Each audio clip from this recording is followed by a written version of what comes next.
next. Up next. Up next. Up next. She hates when I say up next. That's the joke. Up next, Lady M.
Whoa, did you see that crowd, man? Hi, it's me, Kevin Vonesper. If you're watching, you have found the VonPod. I thought I'd get all gothy and horror-esque tonight. I got my eyeliner on, my blue hair. Let's fucking do this. Oh, demonetized. It's okay. I'm not up to 1,000 followers anyways, but maybe you can help me do that if you subscribe to this page right now. I'm hearing. Does anybody? How's my sound for everybody? It seems fine on my end, but if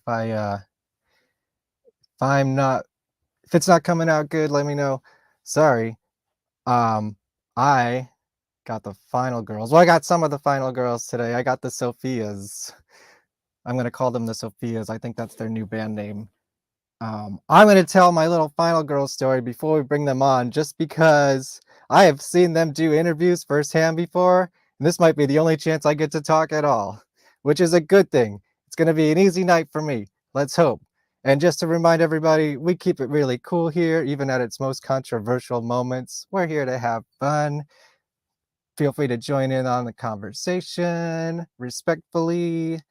Okay, so here's where I think I found the final girls. I have a bunch of friends and acquaintances, I guess you would say, who either work or hang out at a place in New Jersey called QXT's. And yeah, I'm seeing a head shake. You played there, right? Okay, I'm getting the story right. Someone must have posted a clip of the final girls I guess I thought it was their first show, but I don't think that's maybe true. One of their first shows, maybe. We'll find out. Anyways, I saw a clip of them playing a Kitty cover. I have never seen anyone do a Kitty cover, and I'm going to do a little quick tirade about Kitty. As you can see, I'm a old school fan. I got this when I was in high school when it first came out. I was about the same age as them, so it was very much like, oh my god, they're doing it, I can do it. It was very inspirational.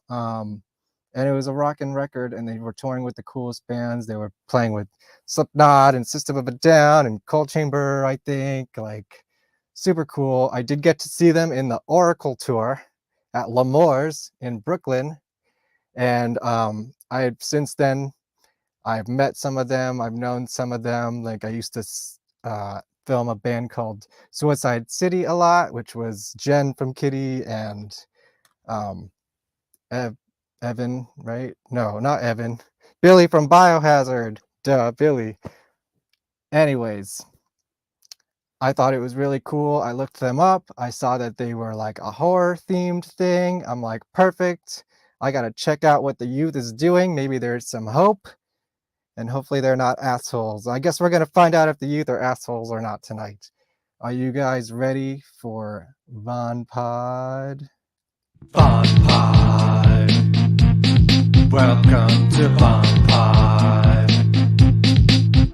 I've got chicken heads and deli creeps, scary monsters and super creeps on VonPod. You're listening to VonPod. With aliens and skunk dogs, I hope you're here to chat along to VonPod. You can watch and chat with us live. Like and share and subscribe. It's always a surprise. You're watching VonPod. VonPod. Hi. Whoops, hi. Hi. I don't know why I disappeared there. It's okay. How's my sound? Can you hear me? Is it Yeah, okay? you're good. It was a Okay. mistake on our end.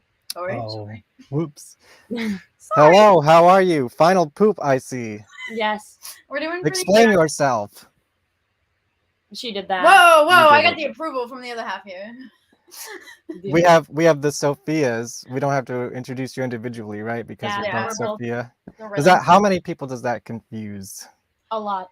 Yeah, a lot. I actually don't know who I'm messaging with most of the time because they're like, it's Sophia. I'm like, yeah, okay. One of you. Base so normal sized and medium. No, normal and small. That's Nice. that's how we distinguish. Are you okay with that description of yourself? Yeah, I mean, see, the thing is, I know I'm like very tiny, so I'm gonna get Mhm. that description regardless.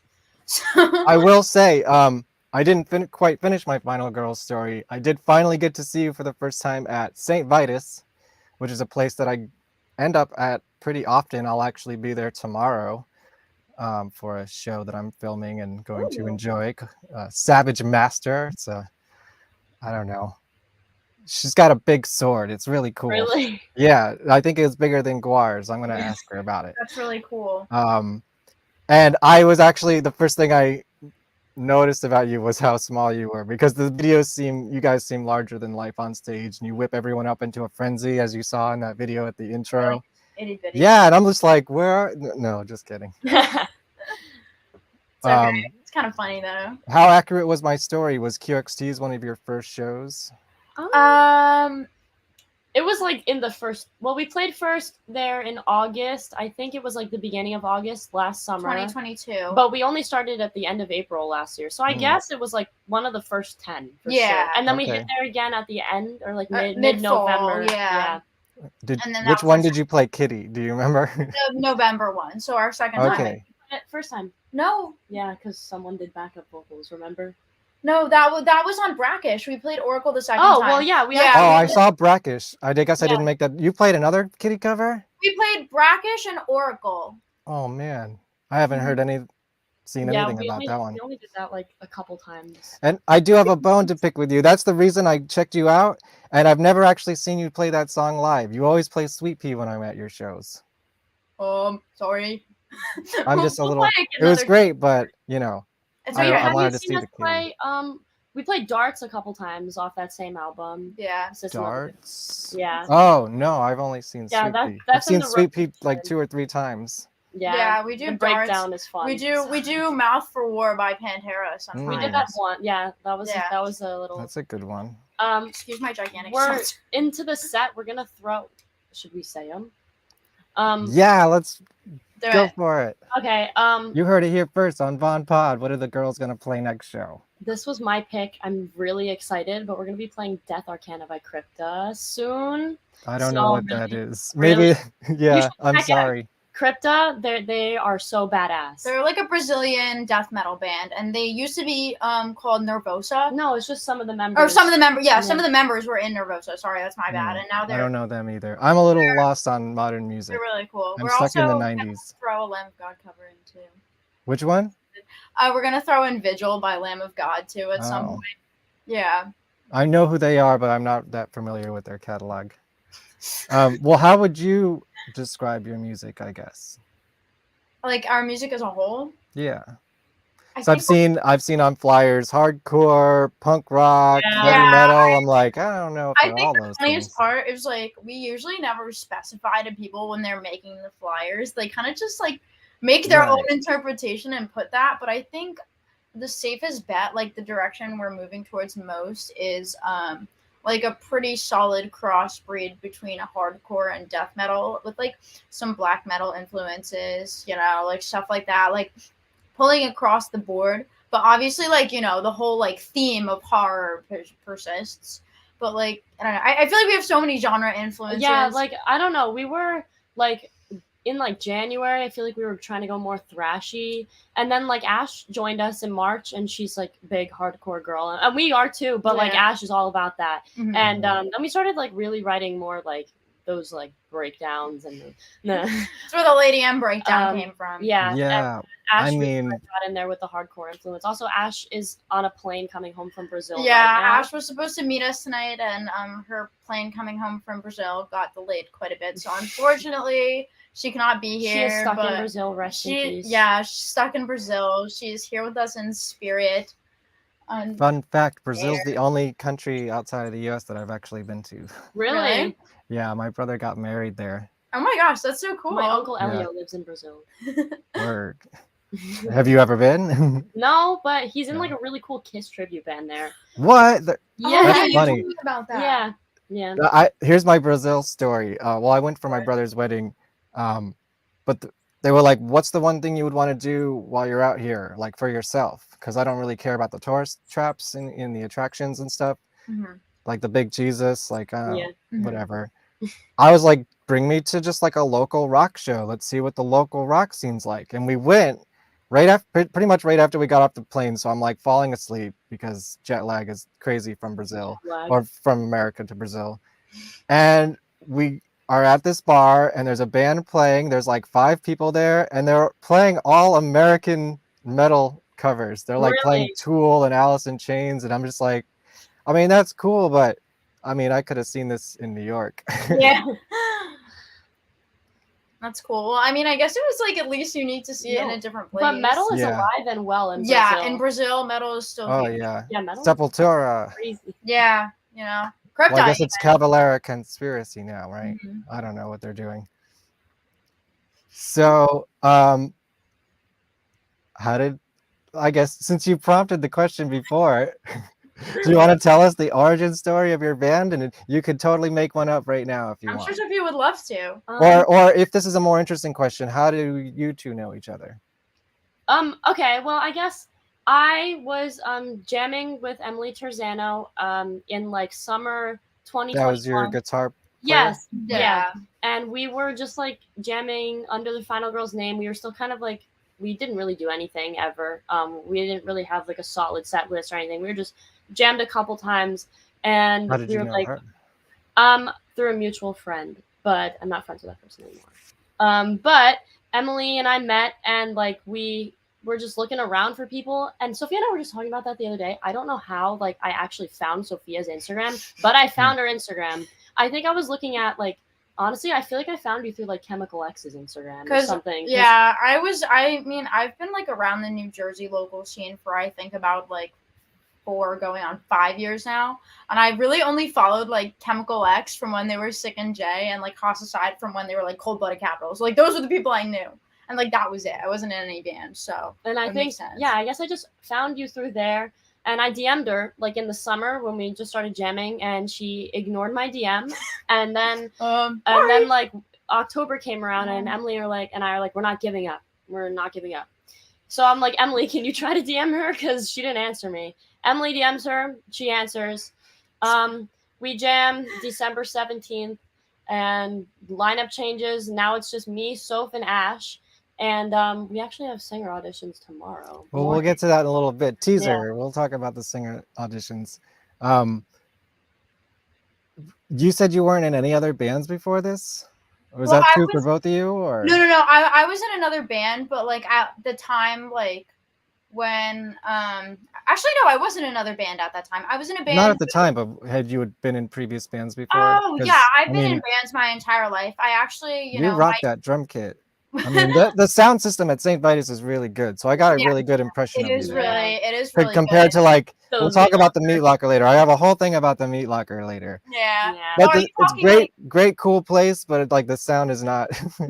It's not really anything. The sound there, it's okay. St. Vitus though, yeah. Yeah, it's so good at St. Vitus. I like listening back to the Meat Locker videos, and the kick drum is non-existent there to anybody. The crowd, like no one. There is no kick drum in Meat Locker, and I think it's kind of funny. It's okay. Still gets the crowd going. No, but I've been in bands my whole life. Actually, my dad, he's a musician, and he works in Manhattan at the New York City Guitar School. And they did like a summer program that's similar to School of Rock, but not quite School of Rock. Like when I was much younger, I'd go over the summer, and then they'd put you with a group of people, and then you had like 3 weeks to like make a band. And you know, and you did, and you wrote songs, and you played covers. Yeah, and essentially after like a few years of doing that, I had like an assimilated group there. Actually, one of the members is now the guitarist of the band Goat Penis, Jack Patarini. I see this name pop up a lot, no pun intended. We're playing a lot with them this summer. Yeah, who is Goat Penis? And why should I know about them? They're a world's silliest New York hardcore band. I love them. They're really talented as fuck musicians, but they're just like their whole deal is like being silly, dick jokes. Yeah, it's hard to take a name like that seriously. Yeah, no, that's kind of the point. But then hey, this is coming from the guy in Green Jelly, so trust me, I'm cool with bad names and bad bands. No, yeah, but then I played with their guitarist a lot, and then I started a band called Sacrament of Sin with Dex, the singer of Aside. He also played bass. And then also Michael Carnage. He's the drummer in I Destroyer, but he also played guitar in our band. And I was with them for a little while. I saw that. Yeah, and then we all kind of went like separate-ish ways once Dex joined Aside again. I think like the ball started really rolling with Final Girls, and then you know Mike had other priorities with like I Destroyer, and there's a few other bands he's in. So that was essentially like. Oh my God! Yeah, Hayden Moses on here. Hi, Hayden Moses. Yeah, let's say hi to the chat, Aaron. And I have been, I'm kind of like same situation as Sophia, like literally exactly. My dad has been, I grew up in like a very musical family. My dad's a musician. He's actually like a children's entertainer. He describes his music as like Kiss for kids. It's like rock and roll. That's cool. Well, does he dress up? Yeah, he's pretty badass. Really? What does he dress up like? Because I don't know if you know about my thing. I love costume bands, and like I do a whole nother show just about Guar and stuff like that. So I'm like I'll show my trailer for my documentary that I'm making for Haunted Garage later. They're another like theatrical punk horror band. What? Tell me about if you care to share what your dad does. Well, my parents are both like rockers. They've been going to shows. Like my mom would like sneak out of her like strict Italian household and would like go to shows in the city. Like she had a fake to go to shows. So I grew up in like a very much rocker household. Yeah, my dad. I've been playing like guitar with him and singing on stage with him and performing with him since I was like could stand. So I've like recorded. I have like pretty early. I'm really like thankful to have had like.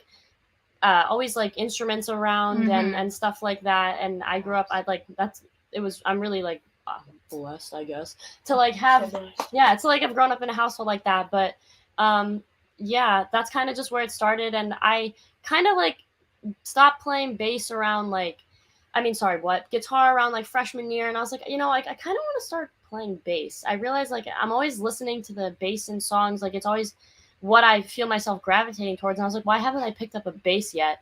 And I started playing only really in like 2020, but I only really started taking it seriously when I started jamming with Emily in 2021. Nice. And now we have world's strongest rhythm section known. Wait, well, we didn't answer my question. What does your dad do that makes him like Kiss for kids? That's what I really want to know. He's That's like, the only reason I have you here. No, just kidding. I guess I hope he's watching. Ooh. Say hi, Dad. Hi, Ron. And he Okay, Ron. He's called his stage name is Polka Dot, but it's like Polka Dot Ron Albanese. I don't know. He's like big 80s rocker hair, like glam. Nice. Very much looks like What Vince my Neil. dad does. Do you do like covers or is it all No, original? but he's just like he just has all original music. Yeah. Nice. I want to hear this. Later on. Yeah, I won't Both of our invade your dads show too much with it. But.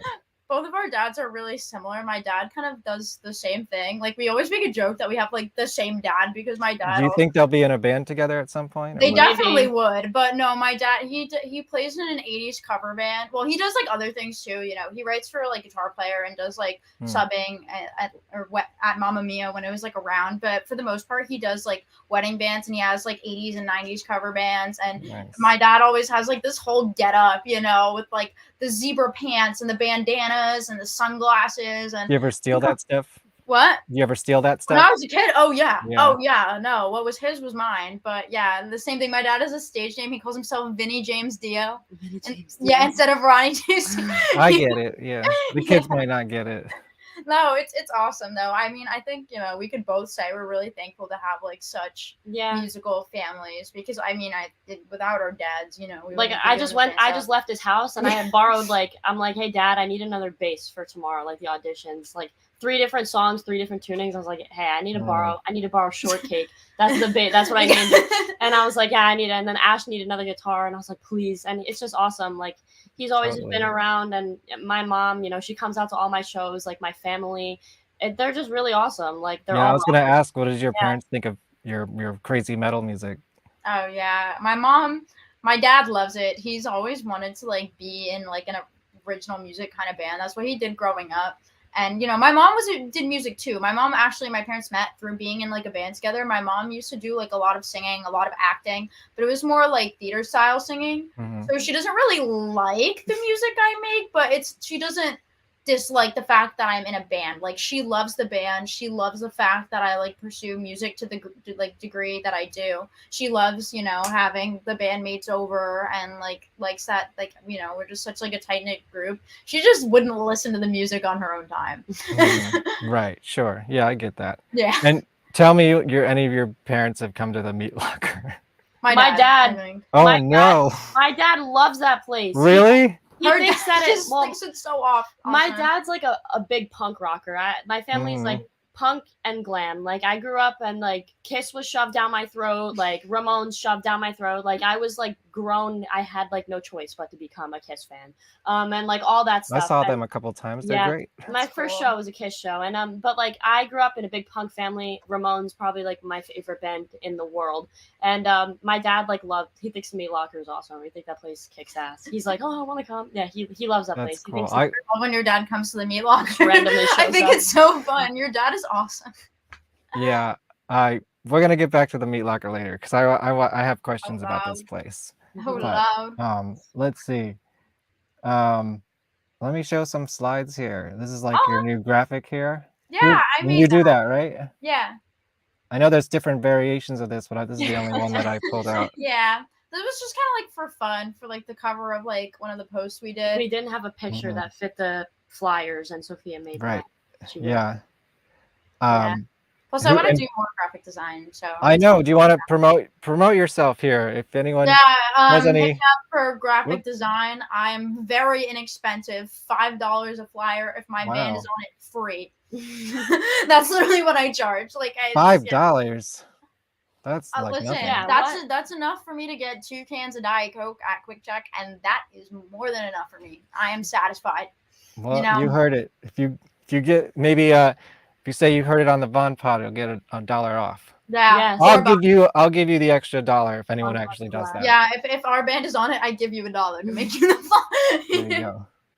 Yeah. Did you also design the logos? Mhm. Yeah, Because Yeah. I like this one because That one was you old. can't read it. Yeah, Yes. that's yeah. That one. I mean, that's how you know it's metal. Yes. That was Looks our like the first trees in my electrical backyard. logo. Funny story, I came up with both of our logos in my music theory class on like the same piece of paper while I wasn't paying attention. Yeah, they were both born in my music theory classroom. And then did you like scan that in, or how do you? I how do just you like make took this? a picture of it and then I drew it. Like Hmm. I don't know. Yeah, I kind of I use Procreate, so for that one I kind of drew out a design on just like a piece of like staff paper actually. I took a picture of it and then I put it on my iPad and I was like, all right, like let me sort of trace this and like kind of try and make it cooler, and I did. So that's where that one came from. But I think we're due for a new one if I'm being completely honest with you. Yeah. I Yeah. was gonna say, do you have a preference between these two, or is it just I like whatever the fits second better? one. I like the second This one one a lot because you better. can read it. That one, yeah. That one also, it looks less like leaves in retrospect. Yeah, I always thought that the other one was like too round. Yeah, it looking. looks like trees. Yeah. Well, That's how I expect metal logos to look like trees. I want to do something. It's too, like, we have to do like it's something like more snakes. horror. Like That's Keith what I'm was saying, thinking. yes. Yeah, I don't know. I'll do it tonight. We even. had one with cute little bats. Yeah, we did Yeah, have a that was few like Oh, one of cute the maybe OGs. it's on one of the flyers. Yeah, Sophia did one with like an axe too early on. Oh, that was Yeah. like one I made while I was still in high school. Yeah. Ugh, shudders. So I do want to talk about horror, but I figured let me show some pictures I took first because that's what I do here. I get to show my own work in relation to the band. Promote yourself. Yeah, yeah, exactly. Sponsored by Vonesper Studios because Sponsored by you Vonesper you gotta sponsor yourself. If you're gonna get your photos taken, have them taken by Kevin Vonesper. He's our Aw, thank favorite you. person to take our photos. I like these, and of course the meat locker provides like the perfect backdrop of like just Ambiance, crazy shit. Look at that. That's cool. I like that. That's my Dee Dee Ramone pick.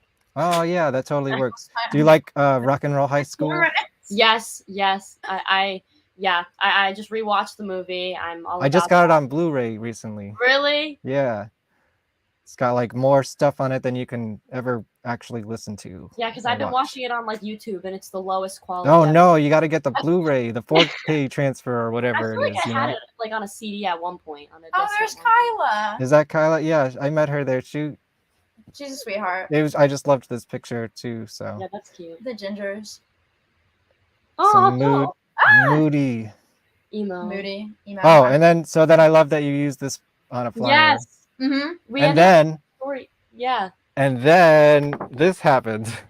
Tell us a little bit about this, because this also kind of connects to one of the shows I saw you play at Dingbats. So essentially what happened was we had literally 3 shirts left to bring to California, and yours truly forgot them because Wait, why were you going to California? Let's give them the whole Okay, story. well, because we won New Jersey Whack and Metal It was Battle really state awesome. final. We had a really awesome opportunity to like Yeah. play in San Diego with all the other bands that had won like the Whack-In Metal Battle in the United States. Mhm. And we didn't bring any merch with us and we weren't allowed in the venue.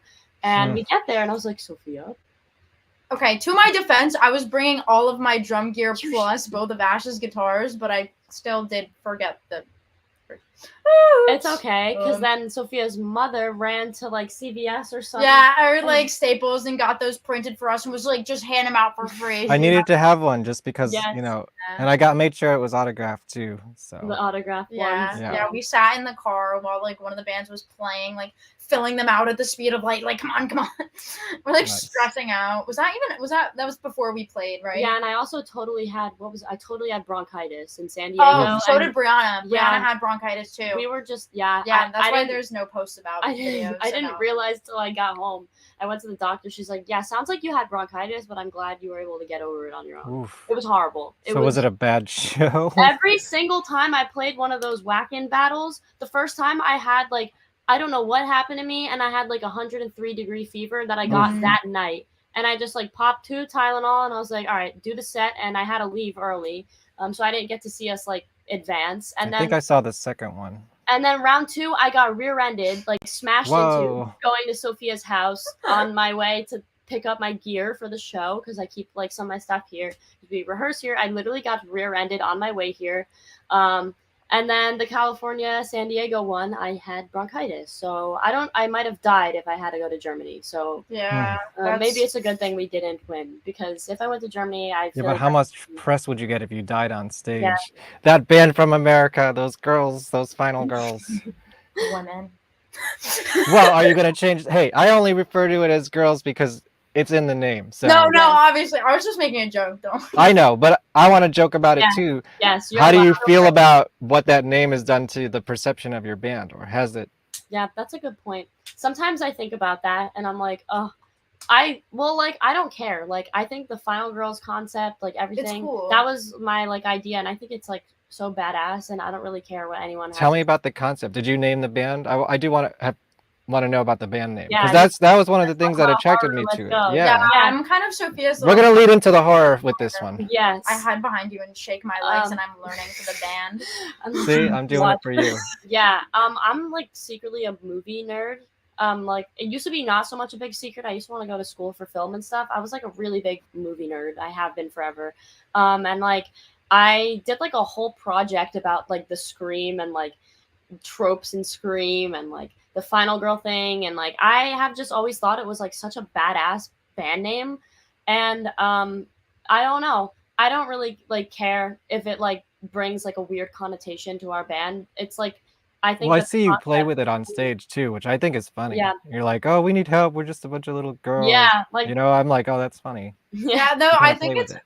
I think it's. Because then you really destroy the fucking place. You Yeah. know? Exactly. And then Exactly. we just made Final Girls thongs and boy shorts. Like, I think we're just kind of pushing the narrative of being like insanely hyper feminine to the point where it's funny because our music doesn't match that at all, and then it That's just kind of like fine. rolls on over into like proving a point. that's like what you said. Yeah. We're like so little, and then we go on stage and kick ass. Yes. Right. that- Yeah. I that's mean, the like what we audience really determines the worth. You know, That's what we how want. how big you are in perception. you Yeah, know? because it's not even that. I want, like, people, like, I almost kind of like having girls in the name because I want people to see that and think, like, oh, okay, maybe it's something, like, just something that we're not. And then they see us and then their perception's completely altered and they won't think that about But girl bands in the future, yeah, you know? I hope it doesn't get to. I hope it like I hope like music. Well, I think it helped gets me that attract point me where to it's you. Not where it's not like people won't have that preconceived notion. About Exactly. us. That's what I think we're trying to do. We don't want the preconceived notion there. So I think, like, the only way to do it is to face it head on. I feel like. That's why I say who cares. Like, Yeah. I think it's a badass name either way because it's like cool fucking concept anyway. Yeah, exactly. And is there any kind of irony in the fact that it's plural? Oh yeah, Because like- you know I did there an can intro- only be one final girl, right? There can only be one, so We're all gonna kill each other one day. we'll see who it is. We'll I see. know, that's kind of what I'm waiting for. 2 down. Sorry. I was gonna say it's down to you two, really. Oh. So It's maybe actually after only tonight, down they'll... to her. I wasn't in So you're the real final OG girl. lineup. I was in the lineup that started like gigging and like taking a Yeah. short. Like, she was in the jam band. I wasn't a part of the we jam like jammed band. under the name, but we didn't like start doing shows till Soph was here. Hmm. Yeah, and Bray. Brianna and I joined on the same day. Fun fact. Oh, well, that is a Same fun hustle. fact. Yeah. Is there... So, okay, let's talk about horror theme. Like, is there a horror theme throughout your music, and is it intentional, and where is it going? Is there going to be... Do you have like music videos in mind? Are you going to make like little horror movies? You know, what's the plan? Because I love... If you're going to say you're horror... I don't know, I forget how you describe it on your website or whatever, but you definitely use horror in the description of your band. Yeah. What are you going to bring out with that? Well, when our album drops, one of the first things we're going to do, I like fully wrote like I said, film nerd. I wrote like a whole log line. I have like this really cool music video concept idea for Slasher. Like, I have like fully like honestly like gone by scene by scene of this like really cool music video I have for Slasher, and I think it'll be so awesome because I want it to look like one of those like 80s slashers, like summer camp, or Yeah. like like one of those type of movies. You'll love my documentary. Really? Yeah, That is exciting. I'll play a trailer at some point. Oh my god, yeah. Yeah, when it comes to that stuff, Sophia knows like exponentially more than I do, and Yeah. I'm kind of learning like as the band progresses. Like I feel like I started learning about horror because like I joined the band and I was like, okay, I need to know about this now. So you like showing her all the movies and Yes. Yeah, stuff, so or- when it comes to that stuff, I just Nice. like look at her and I'm like, okay, whatever you want to do there, I trust you. What's your favorite horror subgenre? I mean, I'm like a sucker for like horror comedy and like satirical horror is like I kind of love it. Like I didn't want to bring this up, but like I love one of my favorite modern, I guess you would say modern like horror movies. Careful with me. It's like I think it's from like 2012. So yeah, it's like relatively Okay. modern because I like Yeah, that's modern. like I love the movie Tusk. Like I think that is the Oh, the funniest- Kevin Smith movie. Yeah, I thought Yeah. I love Tusk, but like I love like all those like I love Scream. Scream is like my favorite slasher. We're gonna talk about ever. Scream. Yeah. So yeah, that's like where the whole horror comedy thing. What are the final girls' favorite final girls? Yeah, that's a good question. Sydney from Scream is my favorite.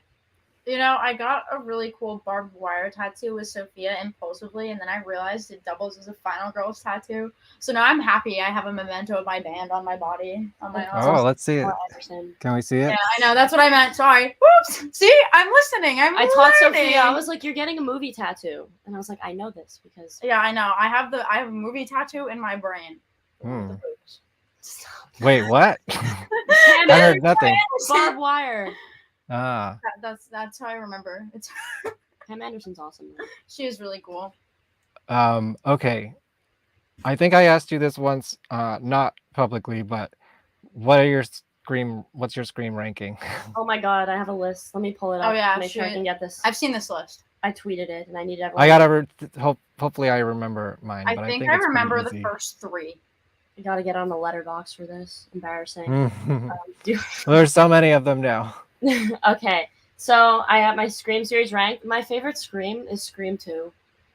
Why? Because I think they did it. There's only like 2 sequels in this world that I think are better than the original, and Scream 2 is one of them because they played it off so well because it's like a movie making fun of movies and like tropes, and then like they like fully make fun of like sequels never living up to the first movie, and then I think it like blows it out of the water. Also, I love the ghost faces in that movie, and I love the reveal, and I thought it was awesome. So I got Scream 2 in number 1, Scream in 1, like Scream 1 and 1. Then I put Scream 6, the new one, at my third spot, which is kind of forgot that I did that, but that one was really good. Scream 4 in 4th place. Scream 3 didn't really like. Scream, and then like Scream 5 I hated. Yeah, I hated it. I didn't like Scream 5 very much either. I hated it. Yeah. It was the only one I think I actively hated while watching. Yeah. Like I think I grew accustomed to it a little bit more later. Like I just kind of accepted it, but I don't know. Was that the I was first like, Wes Craven Scream? No. Wes Wasn't. Craven stopped at 4 because He stopped at 4, right? Yeah. And I like the little like tribute that they had to so it was the first, I thought it was too obvious. Like, oh, there's a character named character Wes. named Oh, Wes, look, there's an yeah. Elm Street. It's like, come on. Like, if you want to make me believe I'm not in a horror movie, which is the whole meta point of Scream, like, Yeah. don't do that to me. I thought it was I kind of liked it because It was too obvious to me. I like that actor Dylan Minnette a lot. So Okay, well, that's different. I like them. yeah, he plays like Wes. He plays the Wes Craven like tribute character in Really? one of the Screams. Yeah. Oh, fun Why? fact. Yeah. One of Sophia's other favorite sequels is she likes Five Nights at Freddy's 2 better than Five Nights at Freddy's 1. That's a video Yeah. game, right? Okay, we're going to talk about that too. I thought I you were have a gonna, whole Five Nights at Freddy's thing planned. I thought you were gonna say the other one. I was like, that's so embarrassing. Wait, what was the other sequel that you said was better than the original? Okay, who living in the tri-state area? Who doesn't like Home Alone 2 better than Home Alone 1? Sorry, like.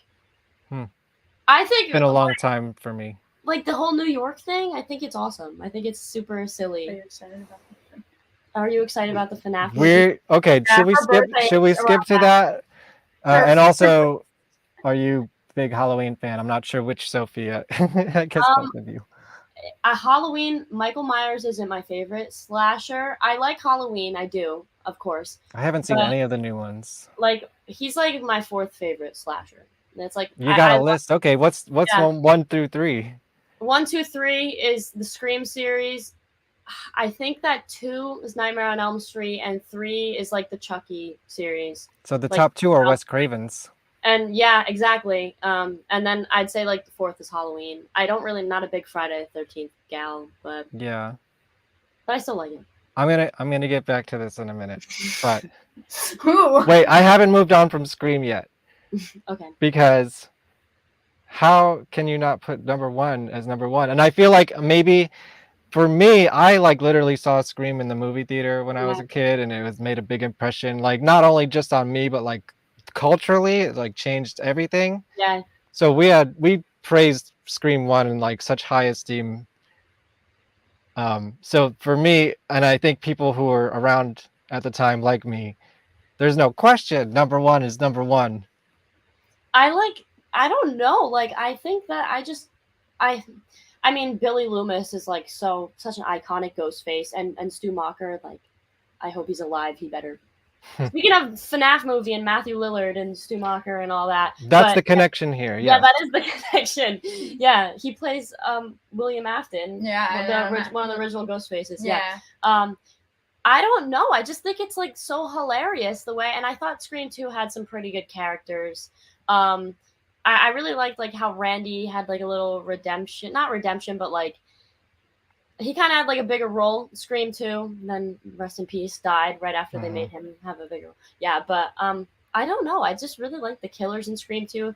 My parents were actually at the Scream 2 premiere, so maybe that's why it's like ingrained in my brain. Maybe, yeah. Yeah. It could be like whichever one was your first kind of situation.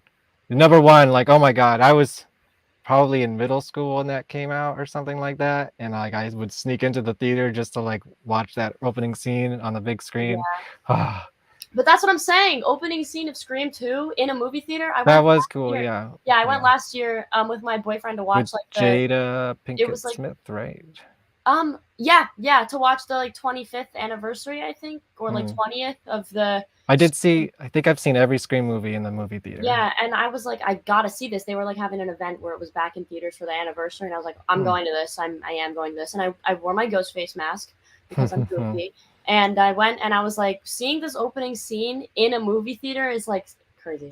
You have to see it, Sophia. Okay. You haven't seen it at all, or have you seen any of them? I've seen the first one. Okay. Okay, that's fair. Also, to be clear, they're pretty much neck and neck, 1 and 2. But like 2 is just. I actually like 3 a little bit better than 2. I think. What? I think it's a really good wrap up. It's a really good story, and for the time period, like you can look back at it now, but that was calling out like the Weinstein thing and stuff like that, like years before it came out into the public. And it was a Weinstein film. That was like real balls for them to go there. Yeah. I don't know. Like I guess I don't know. I think I just like the whole Scooby-Doo thing, and then like the whole meta of them making a movie about the movie, like book, and it's like, oh, I thought I was really good. Wow. I don't know. Not that you have a wrong decision, even though you're a little bit wrong. Okay. It's okay. Have you seen? So, are you a Matthew Lillard fan? Yes. I'm actually watching a show now on Netflix that I'd never heard of before. I kind of happened upon it randomly. Then he's a character in it. It's called Good Girls, and he just plays like this really normal dude. It's so weird. I was like, I love the Scooby-Doo movies, so like big Matthew Lillard gal. I gotta rewatch those because I don't really remember them. But James Gunn made those, so. Yeah, they're pretty good. I'm not gonna lie. Like you can see the star of James Gunn's first movie, Romeo and Juliet, right here on VonPod. If you go back in the episodes. Really? Yeah. Who? You ever see Romeo and Juliet? You like which like Romeo and Juliet? You know the movie film company Troma, like the Toxic Avenger and stuff. No, I don't actually. Oh boy, you want to get into some weird shit? Okay. You know the Toxic Avenger, right? No. The guy with the mop with like the funny face. I feel like maybe now that you say and they're like the whole joke is that they're from New Jersey, Tromaville, New Jersey. Yeah, it's a whole. I mean, they actually operate in New York City, but the location of their whole like cinematic universe is New Jersey. That's awesome. Okay, well, we're gonna have to get you into trauma. Yeah, okay. Anyways, that was James Gunn's first movie before Slither, before Scooby Doo. Guardians of the Galaxy, you know, and the head of the DC universe now. He's come a long ways. Have you seen SLC Punk? Yes. That's one of Yeah. my favorites. When I was super little, I watched that. Matthew Lillard again. Awesome. Okay, so now I'm gonna get into this. Oh, What's yeah. up?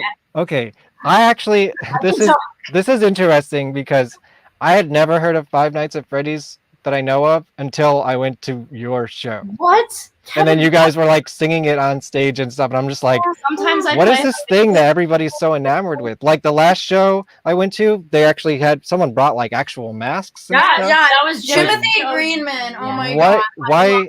Why is this so important to like people right now, the kids, I guess, you know? And There's a resurgence. The movie was originally supposed to come out in 2018, but then they came out with a few more games, and instead of it was gonna be, who was it? It was gonna be Warner Bros, right? But now it's Blumhouse, Yeah. which is so much better because Warner Bros was gonna PG-ify it, but now it's Right. Blumhouse. It's still not. and you grew up playing these games because I mean I kind of stopped playing games at Super Nintendo, so I'm a little lost on this. Do you want to hear a funny story? Kevin Yes, Vonesper? of course. When Five Nights at Freddy's 1 came out, I was like very enamored with Jacksepticeye, and I invited. You have to tell me what that is. He's I'm like a Markiplier guy. Yeah, I mean, don't get me wrong, I love Markiplier, but like he's basically one of those people like PewDiePie, like plays games, you know, like does like video game playthroughs, and I don't know, I guess one came out when we were in 3rd grade, right? I think maybe 4th. I don't know. Around that, I don't know. All I know is I was like maybe older. I don't know. Maybe I was older. I don't know. I just know I was like young. You know, I think I was like 10, 11. I know. when this came out. Okay. I'm old, okay? No. I was just trying to recall for like a frame. No, of I know, not you. This comment. So then, Stop calling Kevin old. I'm not. No, I'm calling myself old. Well, actually, I don't know if I should call you young or me old, but there's a dynamic there for sure. No, but essentially what I did was one day I decided that I was going to lock myself in my room, turn all of the lights off, like in my room, hide in the closet, and watch like the entire like game playthrough at like a very young age. And I like horrified myself. It was scary. I thought it a was so scary game. funny. I just watched my brother. I got an older brother, and I remember like I used to sit and I'm like, can I watch you play Five Nights at Freddy's? And then like he would play it, and I've always just kind of like I like literally just always am rewatching Markiplier's playthroughs. And yeah, I don't know. I just always like Five Nights at Freddy's. Then like Sophia and I just started being goofy and like joking about Five Nights at Freddy's And at now the rehearsal. whole scene is goofing about And Five So Nights. it started from you. Someone yelled Michael Afton like That right was at Jim- the break. That was Jim. Who, yeah, Oh my I God. heard that during your show, and I had no idea what the reference was. I just heard that's fucked up. Why is that fucked up? He's a bad guy. He's a bad guy. Well, He's a character in the game or something? He died. Yeah. Spoiler alert. Yeah. He's the purple one. No, that's Okay. William. Well, I thought we could do something fun here, and He's the one with the rotting corpse. Williams in Springtrap. Yeah, no, I know. Williams and Springtrap. Michael's the one who turns purple from his rotting corpse. Yes. Purple guy is William though. Sorry for that miscommunication there. well, as long as everyone knows what's going on now. Yeah, right? as long as you guys all are up on your FNAF lore. If you guys really need a good catch up, I highly recommend Game Theory. Dude, there's he a 4-part uploads, like, series. a new one every week. I know. There's a 4-part series that's like an overarching thing. It says it's 3 parts, but it's 4. It's about 2 hours long in total.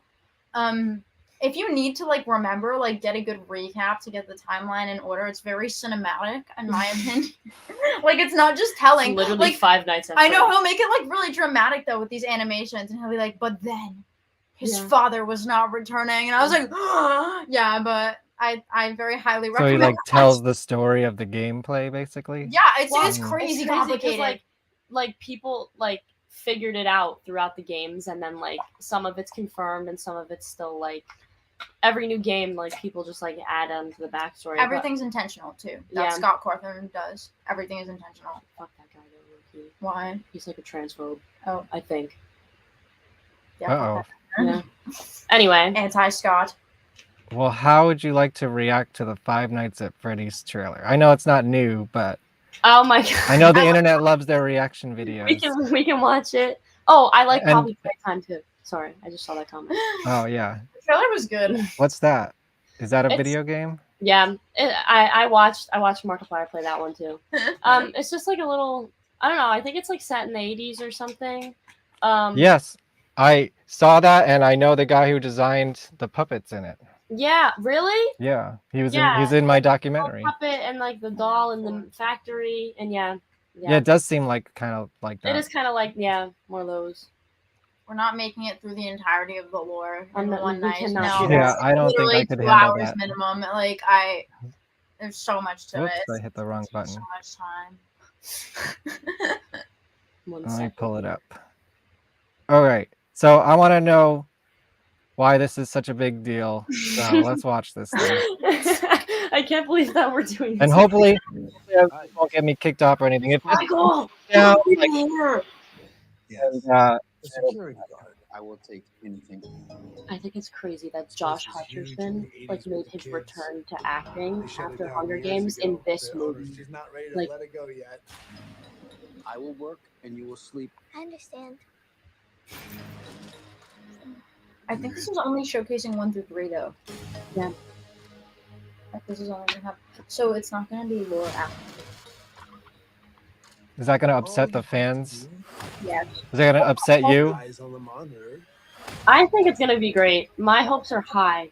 I know. Are you I'm gonna excited. Are you gonna go opening night? We're gonna go for Sophia's birthday actually. Oh, cool. Yeah, which is the 29th. Yeah, so it's 2 days after, I think. Yeah. Yeah. Wow. So you were like a Halloween baby. Can I, help Yeah, you? that's maybe why I am this way. That would do it. I share a birthday with Winona Ryder. That's my biggest fan. Oh, nice. Actually, I wonder if somebody found it that I forgot. Well, she's famous again. Yes.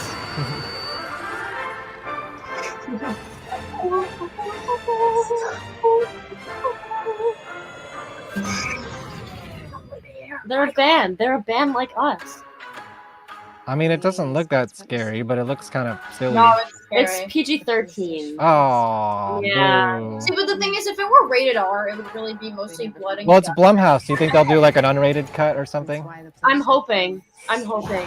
See, the thing is, Ghost Five Nights Freddy at Freddy's giant is robot. like the game itself could be considered PG-13 because it's very like, you know, there's not really blood and gore, and I'm sure they didn't want to add that in the movie because you know it's supposed to be like more. It of is like an, still of a younger audience. Yeah.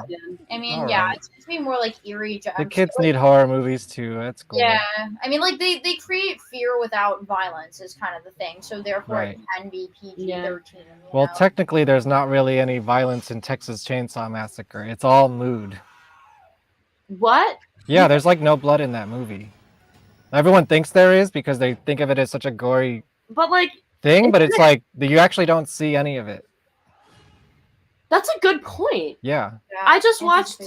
Texas Chainsaw Massacre, the second one, and I thought it was Oh, awesome. well, the second one's a comedy the movie. second one is He's a in my little- documentary too. The guy Really? who plays Chop Top. Yeah. Really? Bill Moseley. Really? Yeah, he was in the Rob Zombie movies. Yes, yeah. Yeah.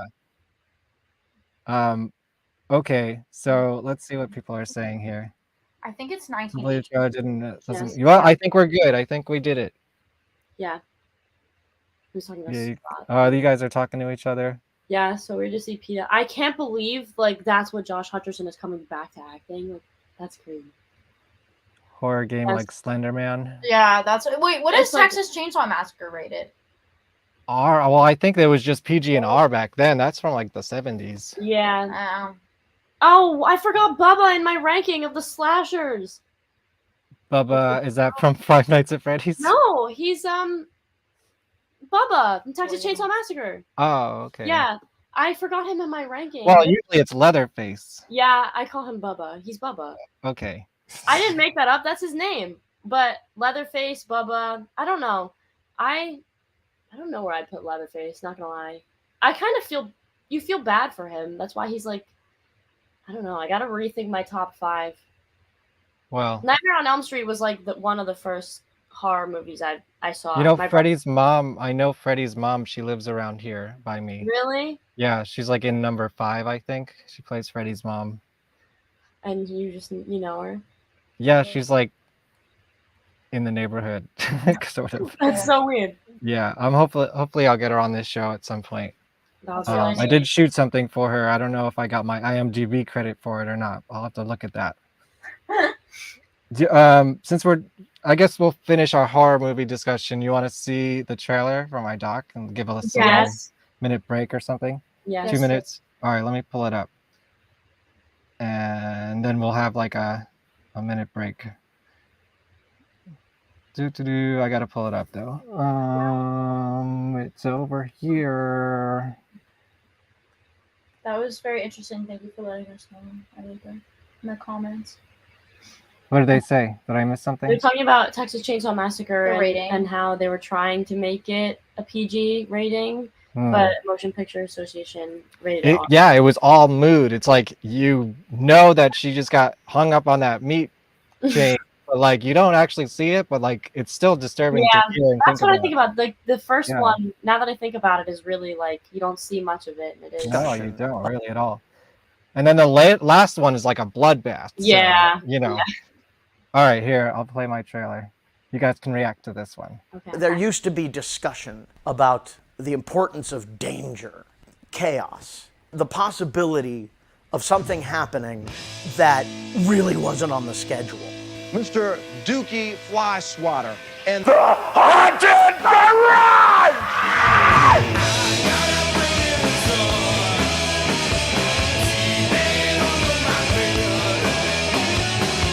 If you took 80s slasher movies and put it in a blender with metal and punk rock, you're gonna get Haunted Garage. Dookie and his crew were almost like making horror movies, horror punk. But the gag is, you're in the splash zone. It is splatter rock. It is chainsaw rock and roll. Not only chainsaw them, but would pull the guts out and spread them all over the place. It's like going to a horror movie, except it's actually That's the voice of Michelangelo. There was this real fervor at the time about shock rock, how bad it was for the kids. The shock value was exactly what I wanted. I look over and I see Dookie with his arms on fire. The flashes from the rear end. He got brain surgery live on stage. Whenever you find something weird, we'll give a use for it. It's not an act that we put on to go on stage. We were real.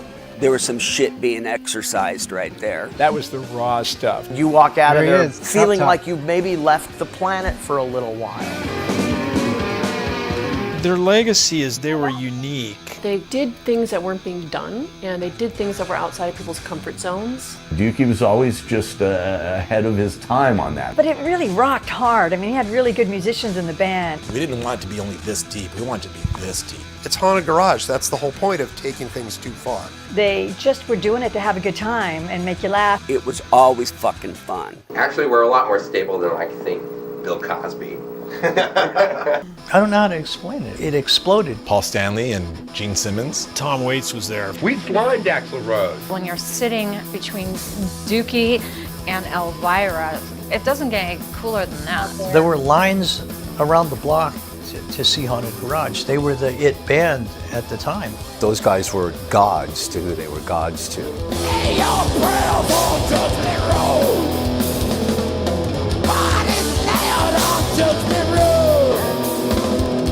He's an icon of the underground exploitational genre. Punk rock god of Hollywood. Bela Lugosi's horrible punk rock grandson. G.G. Allen, but fun. He's like a friendly vampire. He was LA's Peter Lorre. You need somebody in a movie, that's the guy that you want. Roger Ebert said it's the worst movie he's ever seen. Cold Steel. Sharon Stone? Who knew? He had a great writing career. He puts everything he's got into it. He made his whole life his art. I think that the whole world should know about it. Now I'm gonna cry. Slam, slam, slam, slam, slam.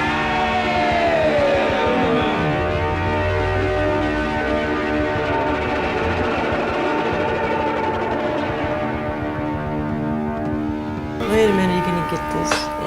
Oh, thank you. Man, I'm kind of embarrassed that I didn't know who they were.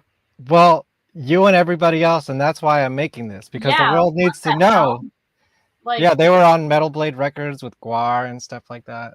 they're fucking awesome. I'm gonna like literally leave and look them up immediately. Yeah, That's the goal. Yes, and yes, I'm still working on it. It's very, very slow process. Presence inspo just Also, happened. shout out Jonathan. I see your comment about a baking Gouda.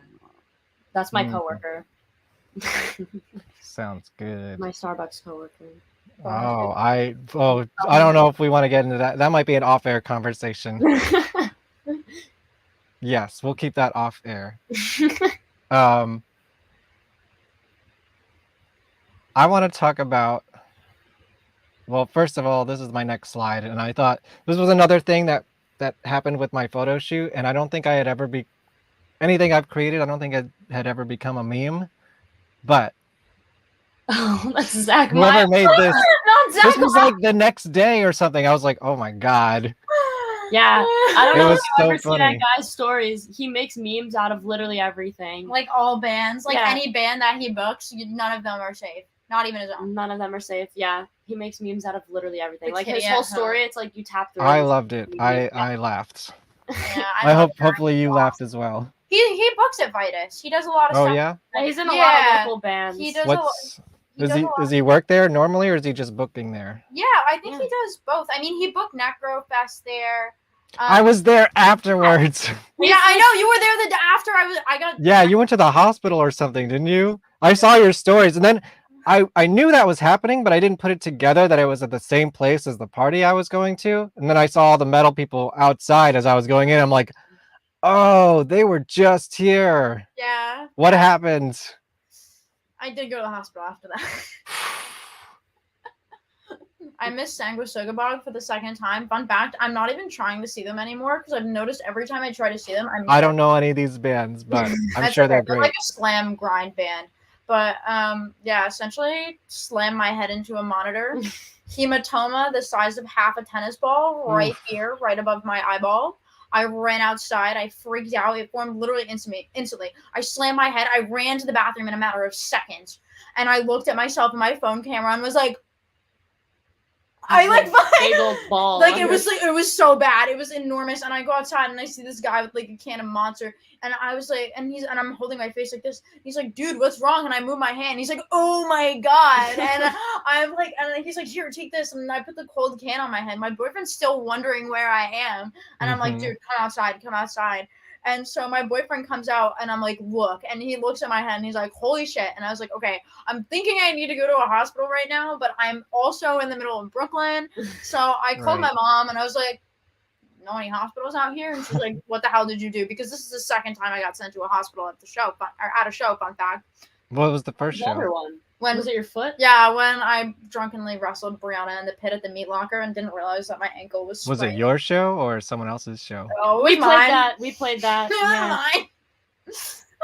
No, but anyway, that one could have been avoided. This one was a little bit more like mishap, like like stuff happens. I wasn't even in the pit. I was up front, obviously, because I hit my head on the monitor. But anyway, I get there and they're like, "Oh, not good," and they ice my head and they're like, "You need to get a CAT scan to make sure your brain isn't bleeding." And I was like, "Whoa, okay." Jeez. Ooh, Wait, what band was playing when it happened? What band was playing? That's an important. It was fact. the one right before Jarhead Fertilizer. Well, I don't know what that is. We have to go back and look at the lineup and be like, who was it? I just remember they were really good. That Well, I was there like 2 hours after that, and all those people were still there milling about, and a lot of them joined the party. It was like a goth party. So That's so fun. it kind of like integrated itself. That's awesome. I still had a great time. I would go back and do it again. I had an awesome day. I personally like St. Vitus is a great place. Yeah. They have really great shows. It's not like I hang out there. It just happens to be where everything is happening, and then I end up there a lot. I love playing there. We're playing there again. I think August 24th. So very Nice. excited to be back. Okay, with Yeah. who? Is there a flyer for that? Did I get don't that know. one? Not yet. Who's playing? Okay. I don't know. I don't remember, but That experience when I broke my nose at a Fit for an Autopsy mosh pit. oh my god. Fit for an Autopsy is awesome. Okay, I do want to talk about the meat locker Okay. because Whoa. Not getting controversial here. yeah, I know we're getting into the controversial It's stuff. not controversial. No, it's not. If That it's was a joke. controversial, don't go. Sorry. Cancel Yeah. me. No, I'm just well, kidding. I mean, this place is fascinating. I've only been there a handful of times. It is definitely fast. Literally, the only times I've ever been there were to see you twice, and then I played there once, and I think Yeah, you were talking about that. yeah. Yeah. So check it out. Oh my That's God. me at the Meat Locker with this band Ritz Riot that I played a couple of shows with. That's so awesome. Let's see. Let me give you a date. September 2nd, 2011. My computer. Wow. Oh wow. Yeah. I heard the Meat Lockers got even like much tamer since then. Apparently. I don't know. I mean, I thought I was an old guy then, and now I'm like, oh my God. Can you explain a little bit? And that's our logo at the time on this wonderful piece of art on the wall. It's okay. Love it. Listen. There's some interesting things on the wall about Final Girls that got painted over. A lot of things at the Meat Locker got painted over. There's a chunk of hair on the wall in the back. Ooh, Have you ever seen that? Just hanging from the ceiling. There was something on the mirror or on one of the mirrors in the bathroom closest to the exit that was like something about doing crack. There's also the dick monitor. There's that. The monitor. Oh yeah, I've seen that. Monitor, Can you explain for the people what I assume you basically grew up there? Yes. Yes. I would have too if I was in that area. I grew up in the Nyack scene where like Coheed and Cambria came from. Yeah, that's cool. One of my and then, first bands I was in covered Favor House Atlantic. Really? Sing it, yeah. Yeah, I used to see them when they were Shibuti. just slightly, like right as they were changing their name. Oh well. Yeah. Fine. I like that song. Their first two albums are really cool. Can you explain for the people what the Meat Locker is? Like, how do you describe it? The most disgusting DIY venue you'll ever visit in your life, but at the same time, it's so gross and strange. It's the most interesting cultural landmark you'll ever see in your life. And I feel so lucky to have like, this is kind of silly, but like, I feel so lucky that there's like a venue like that around here. And like, I mean, honestly, like I'm scared it's not going to be around much longer. But like, I feel lucky that there's like a place for kids like us to go and hang out. Yeah. You know? While you're talking, here's some footage I have from the Meat Locker in 2011. Oh my God. Oh wow. Wait, that's the backstage. Oh yeah, there was new walls put in since. Like they kind of changed it up a little I'll bit. skip around a little bit. Wait, this is like insane. Yeah, it's very different. Where are we? This is the archive footage, man. That's awesome. Oh, there's our band logo at the time. Awesome. I mean, I only played a few shows with them, but That's so cool though. Oh my God, it's the room yeah. before all like the pile. The pile of accumulated. gear, yeah. Gigi Allen lives in my asshole. I like. Yeah, that. so it still has its charm. It still has the same kind of Yes. here. Yeah, it sure does. So Yeah. I guess that's the stairs by the back, right? Hi, Rich. That is the Yes. steps. Yeah, this is the room where you go to, where people flock to if you somewhat know a member of one of the bands playing. Oh yeah, I just like sneak back there all the Yeah, time. and then everybody will like flock back there. Oh, I and think we were playing with then- Japanther. I think we were playing with Japanther, That's cool. which is a band that I guess nobody knows exactly. Yeah, I'm it's trying like to think. I saw this like really good Brazilian metal band there last year. Like I literally Really? think that they were from Brazil and they were on like a little like US run. That's awesome. And it was the craziest shit I've ever seen. I'm gonna go to Brazil. Come to Brazil. Come to Brazil. See, the thing is, I feel like all of if not all of New Jersey like metal and stuff and like rock and punk started at the Meat Locker. They've been to the Meat Locker. How long has it been there? I have no idea. I had only heard about it when I played this show, and then I didn't return until what, gotta be at 12 years later when I saw Well, you. You know that our friend Nikki D, he runs a podcast, and he I think got I heard Roy. you on that. Yeah. Yeah, he got Roy to like the owner of the Meat Locker to do a podcast, and I'm Really? like insanely like I am looking forward to that more. Than Oh, it's not out yet?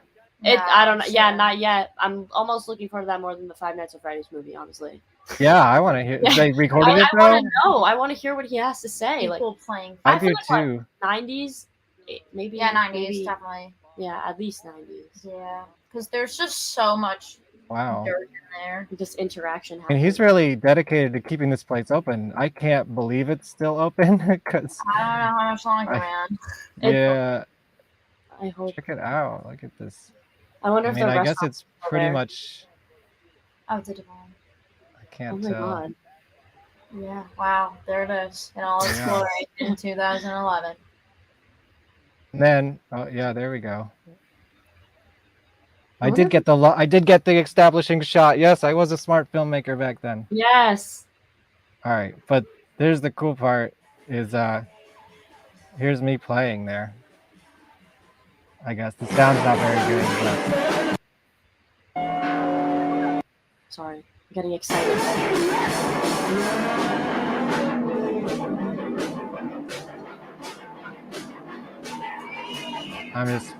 I don't know what's good on here. I just found this yesterday. I needed to bring it up at least. I know we played a Gigi Allen song at the end. I don't know. Really? Why. I mean, it wasn't my choice, but Was it "Don't Talk to Me"? Like every no, it was "Bite It, You Scum." I thought everyone covered that song. There's They another do one. also. Everyone covers that. I went to a show and 2 bands played "Don't Talk to Me" like back to back, and I was like, oh my god. Are you a Gigi Allen fan? Not really. Yeah, I'm not really. See, I like my theatrics, and that's not really theatrics Yeah. so much as actual final poop. Final. Music's mid a little bit anyway. Yeah. Even besides everything else. All right, so we talked about the Meat Locker. I'm Hi, Rich. I'm Sorry. so excited that that podcast is going to come out because I have talked to that guy while I'm there, and he seems like an odd fellow. Yeah, he's definitely something, but at the same time, he's fucking awesome. He's so I love when Yeah. he just shoves the camera in your face. What's a Meat Right. Locker TV? What do you have to say? And I'm just like, I'm just trying to get my shit out of here. Yeah, but yeah. Yeah. Yeah, and he But puts it all on YouTube. Like literally everything, yeah. it's crazy. Shrapnel wounds. Yo, block this guy in the comments, Adam Avila. I'm just kidding. No, I'm he's- just kidding. he's chilling. That's Adam from Chemical X. Yes. Oh, cool. We were talking about you guys before. Yeah, we were Adam. Well, let's talk about your music a little bit. This is the only single that's out right now. Tell me about Population and the T-shirt that I'm wearing too. Yes. What is this image? If you Looking at it right now, it's a really. It's a final girl. Yeah. That's Audrey. That's our friend Audrey. Or that's one of Emily's friends, Audrey. Oh, And she cool. pulled through like day of and was like, sure, I'll be on the cover. Like we had like this really clear idea of like, that's really true. That is true, Hayden. Yeah. We had like we knew we wanted like a chick doing something screaming. There's a lot of really sick outtakes. Shout out to Victoria, our friend. Yeah, she's She an did- amazing photographer. photographer. Yeah. Amazing. If you're gonna go to anybody for any sort of photography, Besides Victoria. Kevin Vonesper. Besides me, hello. Besides I mean, Kevin obviously, Vonesper. but like like I genuinely think It's okay. you There can be two- more than one of us. you two are definitely my favorites. I mean, obviously, Kevin, you're the OG. Yeah. I think Victoria did a really good job, like creating a sort of artwork out of her photography, though. Yeah, but Yeah. Population Control was like the first song that we wrote together that we were like, okay, this feels right. And then like we started doing like, it's not looking at it like in retrospect, it's not like a heavy song at all, but it's kind of got like a really cool, I like it because it's kind of unique. It has like a cool surf punk. I was listening to a lot of 45 Grave at the time. And I was like, Ooh, 45 Grave. yeah, 45 it's kind of Grave. like, it's kind of I know sounds some like of them. Evil, and I wanted to cover Evil, and I still do. The bass, Yes, you should. the bass I'd be riff is so kind Teach of these kids what 45 Grave is. I love 45 Grave. They're awesome. They're a kick-ass band. They used to play a lot of shows with Haunted Garage. Really? Yeah, actually, Yeah. I'm trying to get Dinah Cancer in the film. So, I mean, I've met her before, but I know she had like some health problems when I was kind of doing it. So, I gotta check back in on that. I'd love to get them on this show. I think it's very possible. Wow. Do it. Go for it. Yeah, I love 45 Crazy. Grave.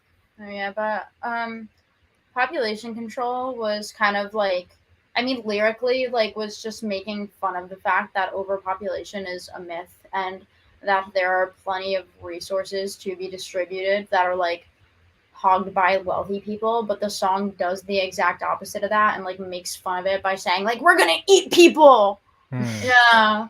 Because I mean, that's It's a at least cannibal that's what fest. we were informed. Yes. We don't really do. Yeah, it's a cannibal fest. Yeah, it's a cannibal fest. We don't really do the lyric writing, or we didn't do the lyric writing. So that's what we were informed of, at least, and I think it still holds true. But I don't know. I mean, we recorded a new version of it, though. Yeah, well, that's what I'm going to get to next is what's up.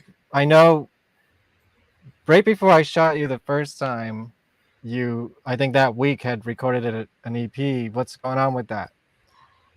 It's an album now. It's an And album. how is it an album it's an now? Yeah, album. tell us what's going on and when can we hear it? We were keeping a few things that we recorded. Well, first off, shout out to this awesome dude, Mikhail.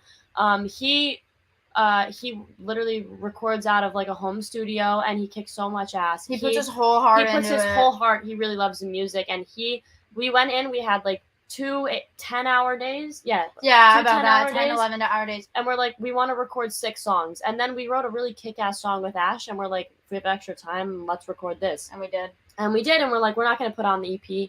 Recent turn of events, we kind of just want to get everything out that we have. Might as well, with like new lineup changes and stuff, and we're like, let's just get everything out.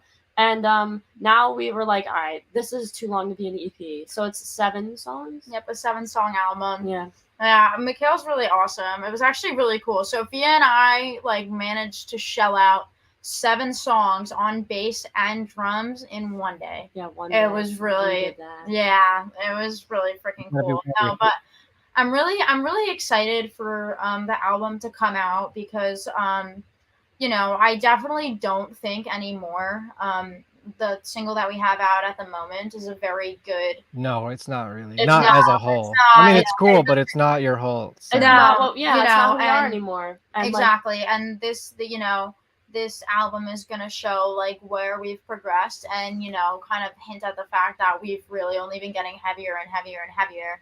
Because the people who know our music have like known the chronological order of like when new songs kind of came into the mix, and like you can definitely tell hearing all those songs in the EP. They're not chronological in the EP. Like, what did we did? Population Control, Kill and then 'Em we did Now. Kill 'Em Now. But what came after that?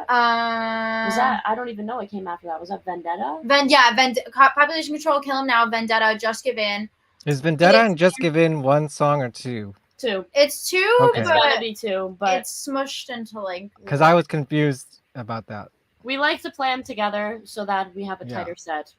Yeah, I mean, also It flows well together. EP wise, that's what's happening too. Yeah, we have a very special ending. That's really cool to our EP. Actually, I'm really excited for people to hear it. Is there like a projected release date, or do you know what it's going to be called? Yeah, is there any details? Should we say it? What's going to be on the cover? EP art is done. Name is done. Final mixes are coming in. Hopefully tonight. Gonna go back, do any last checkups, and then it's getting put on DistroKid. Hopefully within the next. You got to get it mastered first. Yeah, no, we Or have. does he do that? Yeah, we have like we have like the final mixes. Then we're going into like what? No, he mastered. Those are. Yeah, I think we're just going in for any final changes. But we have the waves. We have the waves of some of them, but I think Mikhail, like, he genuinely just wants to make sure we're all super happy with this. Like, we recorded in April, and he has been like every single step of the way, like literally sending us like every little thing. Like, do you like this? Do you like this? And he's like really open to new ideas. That he kicks so much ass. He's really talented guy. Like, he plays everything. Is he in a band too, or? I think he's been in multiple. He's been in a lot of bands. I don't think he's in one at the moment, but I don't know. I know he just does like a lot of work for just like producing in general. Like, he takes on so many people. He's a really awesome dude, and he made us feel like so welcomed in the studio too. He made it feel like home. Like, we really got to open up. He and gave be us ourselves. like he really seriously like friendship does it for like, he's a really great mentor, and he doesn't do it for money. Like, he genuinely does it because he loves music. Like, he stays up like all late hours of the night, and he's like, oh, I want to get this done. What about this? And like, he totally let us come in like a bunch of times like that we weren't scheduled, and he was like, oh, that doesn't matter, like, you want to come like lay down this track today? And it was just like a little hangout, and we were experimenting with new things. And like, he literally like drove Ash home one night because she didn't have a ride, and he wanted to make sure that she laid down like her parts. Like really selfless very dude, and dedicated. he's super dedicated. And our EP sounds fucking fantastic because of him. Yeah, I'm very proud of us. You know, I'm very proud of what we produced, even though we're trying to like move it even Sorry, further. the album, not the EP. Yeah, sorry, the album. Yeah, I'm Right. really proud of what we produced, even though we're trying to move into like even heavier territory. Like we've all been like practicing our asses off to like really, really, you know, like full blown like crazy ass band. But regardless, you know, I wouldn't. I mean, I guess to a degree, I think we could safely say it's pretty experimental. I mean, it really is. Like, not experimental in like a genius way, in like a something like avant-garde, Right. completely different way. But I feel like it melds a lot of like we all have very metal influences, but all of our influences are very different types of metal, and I think we were able to like successfully put all those things together for it to sound good. Yeah. Yeah. I can't wait to hear it. I mean, properly. Yes, we sent so Kevin like a few of the mixes, and they went really bad quality because we had a text. yes, they were final poop. It was indeed final poop. Do we drop the name? I don't know. Should we? Do we do a name? Ooh, announce it on the show. Okay, I guess I hope Ash is okay. Uh-oh. She's on the plane in Brazil. Yeah. Okay. She can't protest. She can't protest. There's only Yeah. 3 of us, and now I guess. Okay. Yeah. 2v1. The album is called A Cult Classic. Like a cult classic, but it's like occult. A cult classic. I see. More punny wordplay. Yes. Yeah. I get it. Nice. Yeah. So I guess we should talk a little bit about the future of the band, right? Well, here's how I want to relate to our previous conversation of your name. Does that limit the kind of people you can have in your band now, and is that a problem? Because he's talking about. Well, we had a few boys fill out the audition form. Yes. What? Yeah, we're having them come in. What's been happening? What is happening? Of We course, got we're a leading lot. into this. Yeah, so I think we had about 15, 16 people sign up. And then, you know, as all things go, a few of them dropped. So I think now they dropped to 16, and now it dropped to 15. But we had like originally there was like 19, I think. Yeah, and then it dropped. And then right now we're looking at around 10 or 11 people total, I think.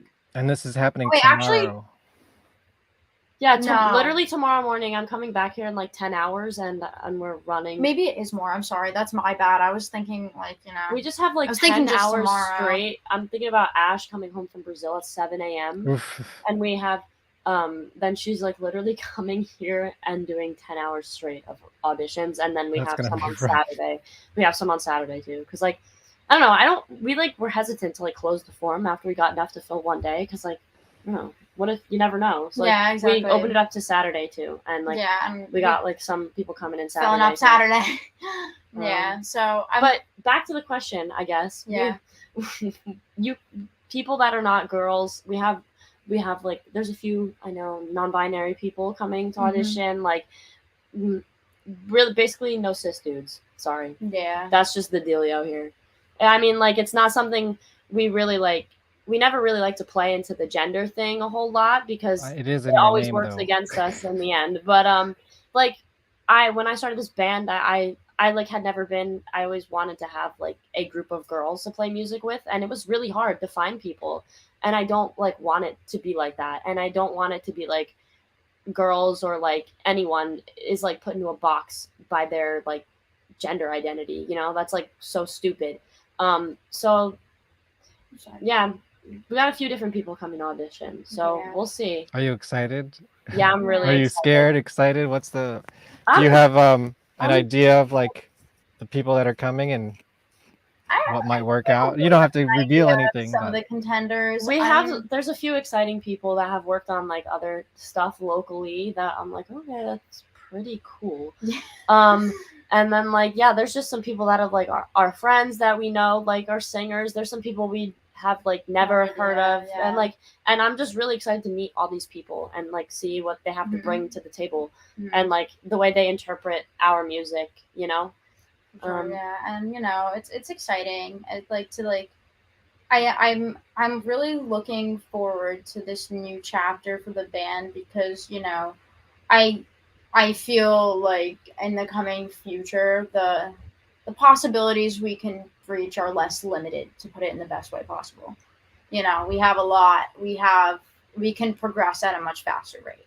I feel like there's like a significant dynamic shift. Yes. And like I'm really happy with the way that it's been going recently. Mhm. And I'm like that's a big part in picking a new singer. Like we have half of the audition, we're playing like a few of our originals, and then we have like the choice of the 2 covers, and then like we left the whole open 25 minutes just to like talk and see, you know, like do we get along, like Yeah. Right. And you know, it's a big commitment though, because the thing is, like, I'm really glad a lot of people signed up, because, like, you know, Sophia, Ash, and I have agreed, like, this is what we want to do with our lives. Like, you know, this, we want to make a living off of doing this. We want to, like, you know, like, I'm not trying to sound cocky by saying this in any way possible, but I want to make it big so we can inspire young girls. You know, it makes me so happy to see that, like, our crowd is consistent of mostly young girls, and it just, you know, I mean, like, we're inspired by like Kitty and Crypta, and like it would, you know, I want to do that for somebody else. Like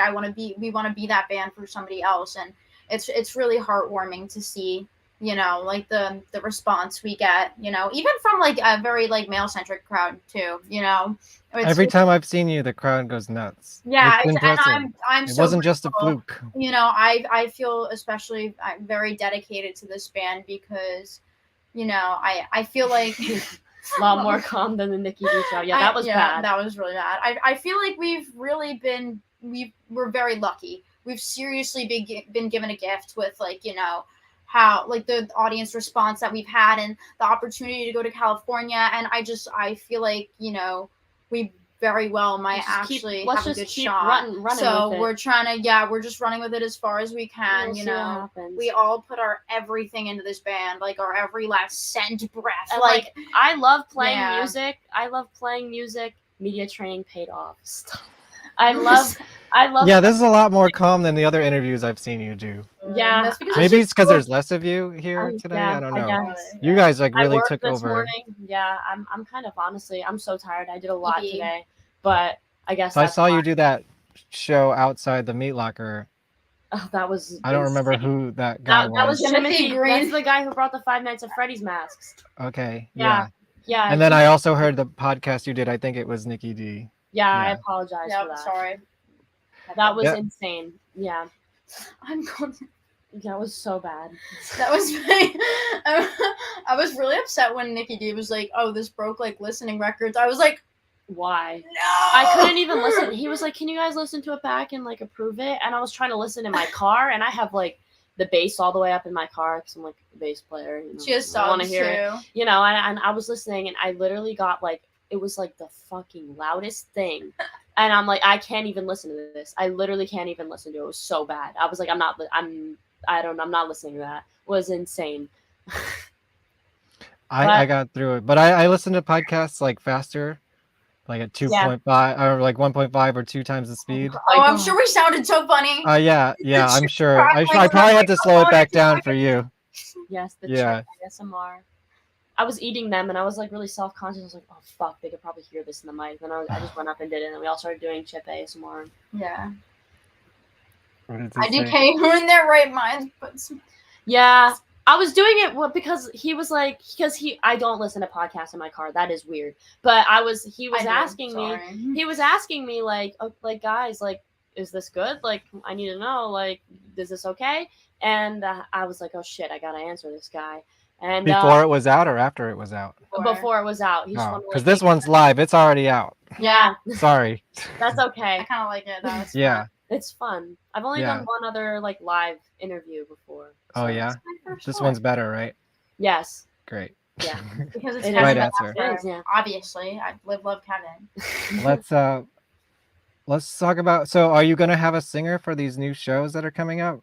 Is That's that a a new really one? wonderful and fantastic question. I know. I'm full of the best questions. Yeah. I mean, this is in like less than 10 days. You're right. 8 days. Yeah, this is a week from tomorrow. Mm-hmm. Oh yeah. And this one lists you as New Jersey punk rock, and I was like, oh, did they have a direction change or what? No, they just got it wrong. It's okay. Okay. So Yeah. yeah, It's cool. The first flyer said hardcore, and for some reason Hmm. I think it got changed to punk rock. Hardcore is a little bit more. in Yeah. tune. we had like a venue change, and I think they just put, because we started as like I wanted to do punk, you know. I can't originally, read it I here. guess Oh, All Points West Distillery. Distillery in Newark, yeah. Yeah. Okay. Do you know any of these other bands? Are they cool? I've heard of Juniper. I've heard of Dragged by Chains. Oh, and Dragged by Chains, yeah. And I think Denatalized that's the first time I've said that out loud. I just realized, so I hope I said that right. I think it's Devitalized. Oh, Devitalized. Juniper, isn't that a drink at Starbucks? Probably. I probably was at some point. Yeah. Yeah, it's a seasonal one. That's their headline. There's no reason I know that. But we have backup plans. Oh yeah, right. You didn't answer my question. Yeah, we have backup plans, but like as soon as the singer's ready, whoever we pick this weekend, like we're jumping into the fire, huh? I would hope. Yeah, we like made that pretty clear. Like, I mean, we're in a tough situation, but I trust that whoever we pick will be able to pick it up fast. And but we have like backup fill-ins who are more than willing to like. Yeah, that's what you've been doing, right? Yeah. So I was worried about my videos. Like, well, I usually try to get original content for the show, but your band has already changed. Yeah, I'm sorry. It's okay. But wait, that's the Bastardane show. What is your band's goals for the rest of the year besides the singer? I think we want to hit bigger stages. That's it. I think we want to get our name in different places. You know, we're not trying to stay in North. You mean bigger than the Distillery? Yeah, we want to play. I want to do more tri-state area. We're hitting Philly for the first time. We just announced that at the end of the month with an all-femme hardcore band called Beef. July 29th, I think. Yeah. Let's see. Is that in here? Yes. Yes, that's the pink red Beef. one. Yeah. Nice. Yeah. We're playing. We're hitting DM Philly for the first time. you guys play a lot of secret places. Yeah, seems secret. like. But they're the most fun. Yeah. What's monster truck fire truck? That sounds really cool. I'm excited to hear them. Did you make these flyers? I made the Bastardane one because there's Momo on it. Right. Where is that? I can't read it. It's Friday, July 28th. To the left of it, there's Momo. Right. Where is that one? It's the left one. No, I know. What's the venue? Oh, Seven Crest T-neck. Yeah. Oh, we should put on SpongeBob in the background. Oh God, we gotta get something in the back. No, I think we should project that video. I thought it would be really funny. I was thinking about it at Aaron's. Ooh. Yeah, they let you like project stuff behind your set, which is a huge mistake for us. That's like the worst. The worst thing you could do is give us put a picture of choices. James Hetfield. The worst thing you could do is give us a choice. Oh yeah, you were saying that. You let us name ourselves. Look at where we. Yeah, exactly. Is goat petter different than goat penis? Yes. Yeah. What's with all the goat bands? They should all just get on a show together.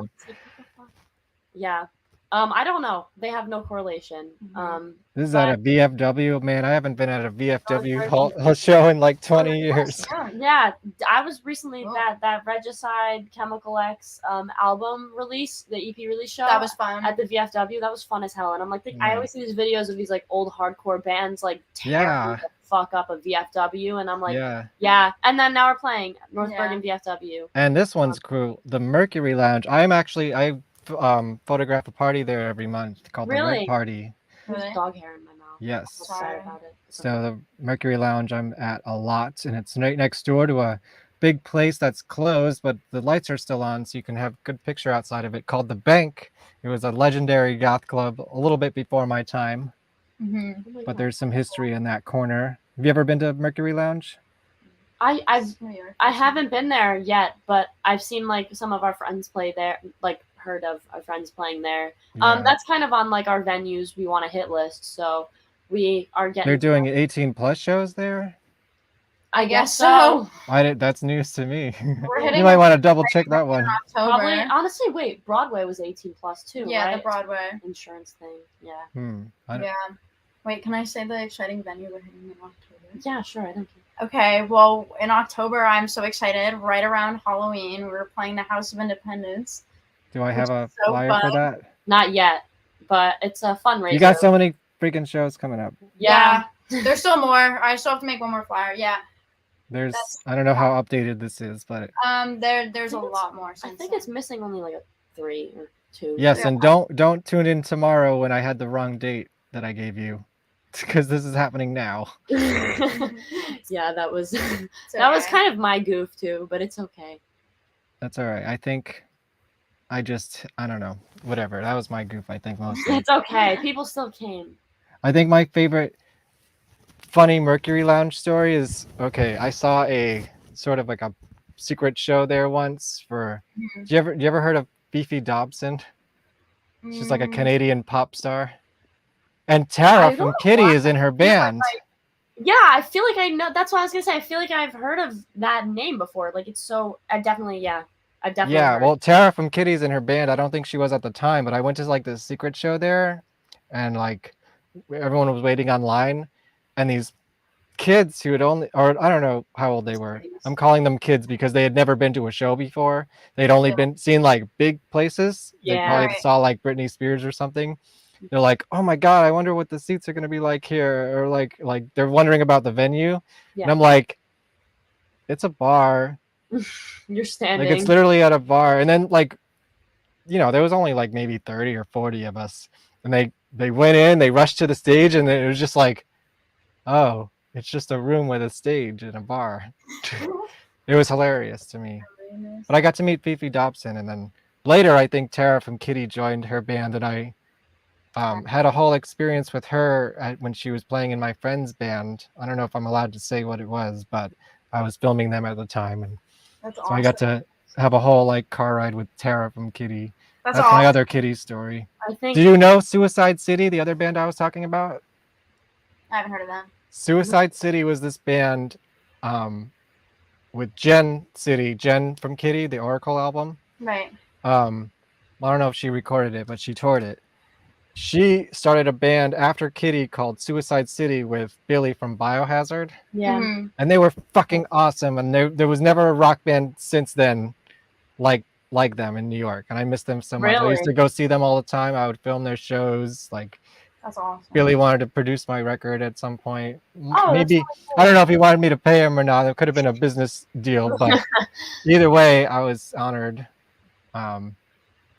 Yeah. That's And that gotta check out Suicide City. Put that on your list. I will. Okay. Yeah. Yes. So I wanted to maybe end with this. You're in another band that I saw the first show of, Bass Sophia. Yes. You want to talk about shrapnel wounds? I do want to talk about And shrapnel wounds. while you do it, can I play some footage you Oh probably my haven't god, seen you yet? totally can. Yeah. Is this it? Shrapnel wounds. Consists of Dan Segura on drums, Buck. I don't know what their full name is. It's just Buck. On guitar, and my good friend This one. Elliot. This one's a cover. Yeah, I enjoyed this. This is hardcore. Yeah, we do started as we kind of do like a lot of hardcore, and we want to try to do more grindcore, honestly, and more like power violence, do like spaz and down that alley maybe. This Yeah. cover I don't like doing. And, I don't know who is this by? Christy Van Veen by F-. Oh, I have an F- story. Really? Well, besides that, I was at a funeral with Brad Logan, or a wake with Brad Logan. I didn't meet him there, but I saw he was on the list. He was there. I saw F- once with, it must have been 2001, and it was F-. I can keep this playing while I'm talking. F-, Death by Stereo, and then AFI in the Oh my god. AFI is cool. in the Black, no, not Black Sails, the Art of Drowning era. So it's the best AFI era. But after F-, and then the crowd was so crazy for every band, and we like wanted to be up front. After Death by Stereo, I was so dehydrated and like, sweaty from like people jumping off the stage and stuff, that apparently I literally went blind for a couple of minutes. Oh my god. Like I was about to pass out, so I started walking towards the back to get some water. And apparently I walked in a circle like 3 times before I found my way out. And then my friend was like screaming in my face at the bar before I like came back. Like I couldn't see. It was like I passed out, but like didn't actually pass out. It was really scary. I got my water and I went straight back up for AFI. I wasn't gonna let that ruin it for me. Yeah. I was like, And then my friend said during one of their gothy breakdowns, he's like, "Davey, I can see your nipples," and it totally made everyone. Yeah, he was the original troll. That's my AFI F- story. That's crazy. And I do have some of their albums, but all their songs kind of sound the same, so I don't really know the difference. Yeah, between Dan. them. Dan. I put like that them, but we also cover "Afraid of Everything" by Spy, which is like I love to play that. But my favorite cover we play is "Dog Eat Dog" by Disrupt. I love playing that, and then fucking Elliot do the double. I like watching them do that. yeah, I don't know those songs. But did you play them here? Because I would have seen them. We did. We played both of them. And here. how new is this band, and where is this going? We jammed for the first time in February at our friend's studio, and then we like started officially really meeting in like end of March, April. But yeah, we have a few shows booked this summer. Some with Final Girls. Yeah, and it's Dan fun. just recently started another band called Gutter I'm Violence. so excited for Gutter Why? Violence. What's the difference between this and Gutter Violence? I think Gutter Violence is like grindcore and like death metal, which is exciting. Was that the drummer or the guitar player? The guitar player. Okay. I mean, no, the drummer. I don't know why I was like, said that. huh? Do you like AFI? You should listen to it. Oh yeah, I know Son of Oh Sam. my God, Son of Sam. Yeah, I know. I've seen Sam Hain. I'm so excited. It was fun.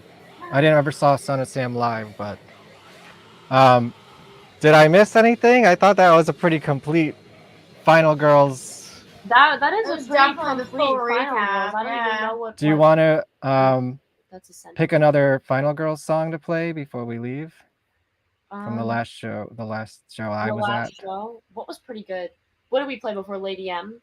Let me We see. Just Give In. What about No, Sasha? what Kevin played? Oh yeah, he played Lady He M. played Lady M. Yeah, that was my bad. No, But it was good. okay. I just had the song wrong, but The two were like they remind me of each other. Yeah, we wrote yeah. them like next to each other, and you could Yeah. tell. Like I just knew the crowd went crazy. So Yeah. you oh my played goodness. Sweet Pea, Vendetta, Just Give In, Lady M, Slasher, Guillotine. Yeah. Maybe I don't know. You can pick. I don't care. You can pick. Pick. He's gonna pick population. Actually, No, I I'm not the picking that one. guillotine breakdown was kind of crazy because Brianna was like, "This is my last show," and then everybody started beating each other up. Yeah. You want it? Let's watch it. Yeah. We'll do a little reaction video here. Yeah. Oops. That's where they say Michael Afton. Michael! Oh, is that where it happened? Yeah. I heard it happen. I just I didn't didn't understand hear it. it, and I was like, what is going on? Or maybe when I was editing, I heard it. And then someone sent, and then I saw the video back that you sent, and I was like, no fucking way, someone just said that. 24:33. Let's see. 24. I think it's about here. Yeah, I got they actually put in a DVD and recorded the show for me from the back. Yeah, that was So I got to integrate that. I took really fast. That's because I took a word because I was gonna vomit. And when I came I was like, oh no, she's gonna vomit. I notoriously vomit. Oh yeah, you like left the stage for a second, didn't you? Yeah, I thought she was gonna vomit. She has done that before. Yeah, because I'm like really scared of throwing up. So if I like repeat and I'm getting queasy, I'm like, The last song. I want to blast with this. I think I could do it. Yeah. Did you hear any down? Look at that. Is this on your album? Yeah. Yeah, I think I filmed you doing this at a different show too. Maybe Yeah. at St. Vitus. I was at St. Vitus, and it's on our YouTube. Yeah. Yes. That was a whole nother lineup. Yes.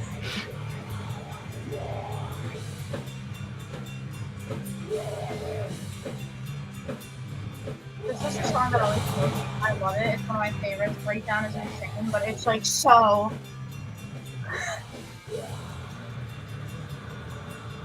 I cannot believe that my GoPro survived the show. Yeah, I was like, that drum angle was crazy. Yeah, I was so happy you got that when I saw that. Yeah, I gotta get the drummer. Yeah, I tried to do this the first time, but my GoPros weren't working. No, I so. love the drum angle. You gotta do like the one where they put it like on like the actual part of the kit. Yeah. Do it. The faces I make are really funny. I always. But I had one in the back on like a piece of the wall that was like shifting basically. You know where people stuff their jackets on the top there?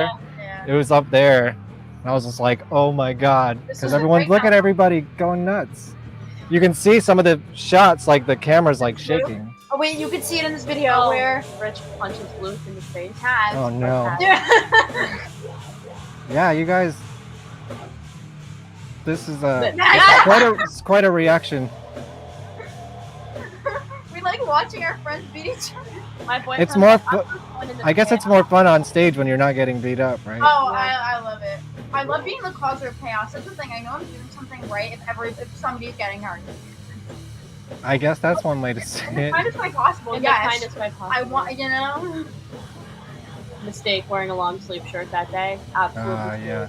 Yeah. There's not much ventilation in that place. Yeah, the last time I was there, to play with strap the wounds, that was by far the worst. It was like humid Oh, in there. yeah, it My was last bass Friday. was, I mean, it's a PC riff, but like I it want was to.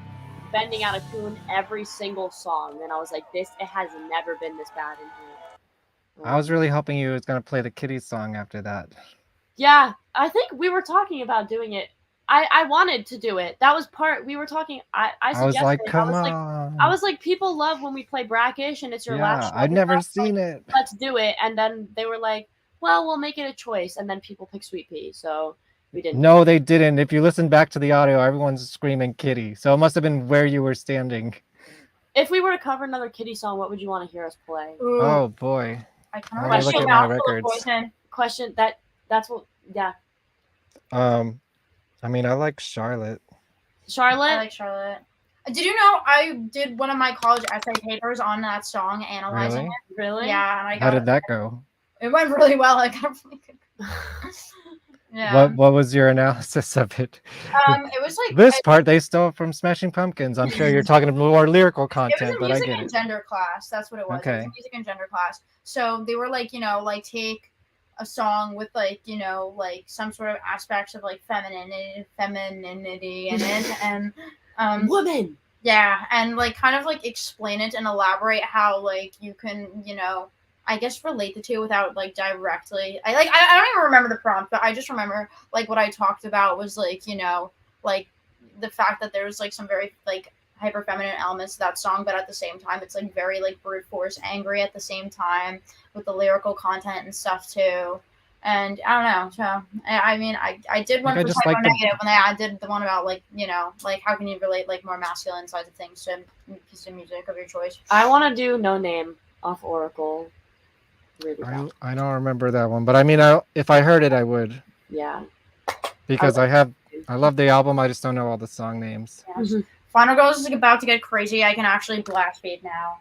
Like, Nice. so it's about to get so insane. I was like, so when we like first started writing Heavier, I played Sophia's song and I was like, I want you to do this thing on the drums, and I showed her. She's like, that's a blast beat, and I was like, let's do it. Let's start doing them. And then she was like, give me a second. And now she's fully cooked in the oven, and now we're fully playing blast beat. Yes, blast beats. I are also got a crazy new pedal too, which I'm so excited about because my pedal, I was like, I think like 6 years old, like kind of a little bit of a POS. I mean, it's still good, but like I was like, okay, like it's time for an upgrade, and I upgraded. Yeah, you're happy with it? Yeah. Yeah, I'm happy with it. Sounds like a machine gun. It's awesome. Nice. Yeah. Yeah, how fast can you get on that thing? It's like it's called like a Speed Cobra, isn't it? Yeah, So it's like, I have a Speed Cobra 910. That's what it's called, and then I'm gonna invest in a trick shaft pretty soon, so there's no lag from the left leg. So basically, like the thing that connects the two, like it's a chain drive, and I'm basically getting like a certain kind of shaft where I can like it just basically makes it more even with your feet. There's no lag on the left foot because like it's kind of funny. The pedals are called the Master and the Slave. Fun fact. I get it. Yes, Yeah, yes, that that's what makes they're called. sense. But if I really had to, I think I could reach 16ths upward of 150, 160 BPM. Like on my feet, if I were to do like just straight 16, 20 and a 2 and I think I could. Right now, I'm around like 160. I'll have to test it out tomorrow. Yeah. Let's do it. You know, I'm excited. put a net metronome. I'm to so it. excited for the auditions tomorrow. Like, Here, we missed this one. What was the first horror movie you've seen in theaters? I can't even remember. Dumbo. I cried when I was 2. That was horrifying. Oh, I know the answer to this. I actually have an answer for this. I saw Orphan right when it came out in theaters with like my mom and my brother, and I think like we had I don't know how my mom didn't realize it was a rated R movie, but like we got in there and I remember the scene of like the nun's head getting smashed in with a hammer, scarring me, and I was like, okay. And then yeah, that was like the first R-rated movie I saw, and also I think that was like one of the first like really scary movies I saw in theaters. I mean, Scream could have been one of them for me. That's like the first, I guess. Coraline. Not really horror, but I saw Coraline in She theaters loves Coraline. with my dad. Neil Gaiman introduced himself to me once. What? Yeah. Oh my god, I have a little Coraline key tattoo on my I don't. Mm-hmm. I'm not as big of a fan of him as I should be, but I'm a fan of his ex-wife. Who's his ex-wife? Amanda Palmer. Who's the Dresden Dolls. Oh, that's his ex-wife? Well, I think they're divorced now. Yeah, they have like a child together and everything. I didn't even know that. Yeah. Wow. That's well, if you like, here's my shameless plug. If you like the Dresden Dolls, especially the drummer Brian, you should check out my album on Bandcamp because he's on a couple of those songs. Yay! And I'm so excited they're back and I get to see them, I believe, the last day of August. And then again in October. So, yay, the Dresden Dolls are back. Are you fans of the Dresden Dolls? If you like drummers, you got to check out Brian Viglione. He's one of the best out there. I will go look. Yes. Yeah. Listen, I'm like very like drummer obsessed. Like I mean he's my favorite living drummer, and I'm so stoked that I get to record with him sometime. But like it's kind of really funny. Like I know Sophia has her thing is like, you know, like movies like outside of music. Like for me outside of music, it's literally just like more music. Like I don't know how to explain it. Who are your favorite drummers? Don't get me started, or else you're gonna be here for like another hour and a half. Quick, top 5. Okay, I'll be no quick. order. Okay, I'll give you the timeline. So obviously, as all drummers start, I started playing drums because of Neil Peart. I grew up in a very prog metal family. You know, my dad loves prog and played Rush for me a lot, and you know, so obviously I started playing because of Neil Peart. I was actually lucky enough. My drum teacher was Neil Peart's best friend, which is really cool. And you know, after that, I got R.I.P. you know really into metal, and I freaking love Praise More Than the Gods Above. That rhymed. Chris Adler. That was a bar. Yeah, spitting bars right now. Chris Adler from Lamb of God. They're my biggest inspiration for like any kind of music. You know, I don't know. I just like I have a very serious love for the music I write and like, you know, what I do and what I want to do with my life. And I always had like a certain connection to music, but like they were the band that like kicked it in the direction that I'm going in right now. And like to this day, they're my favorite band. I have a tattoo of them on my arm. I'm getting a Pantera tattoo also. You can already tell. Okay, here's my claim to fame there is I co-edited the Hell Yeah DVD. Oh. Hi, Bree.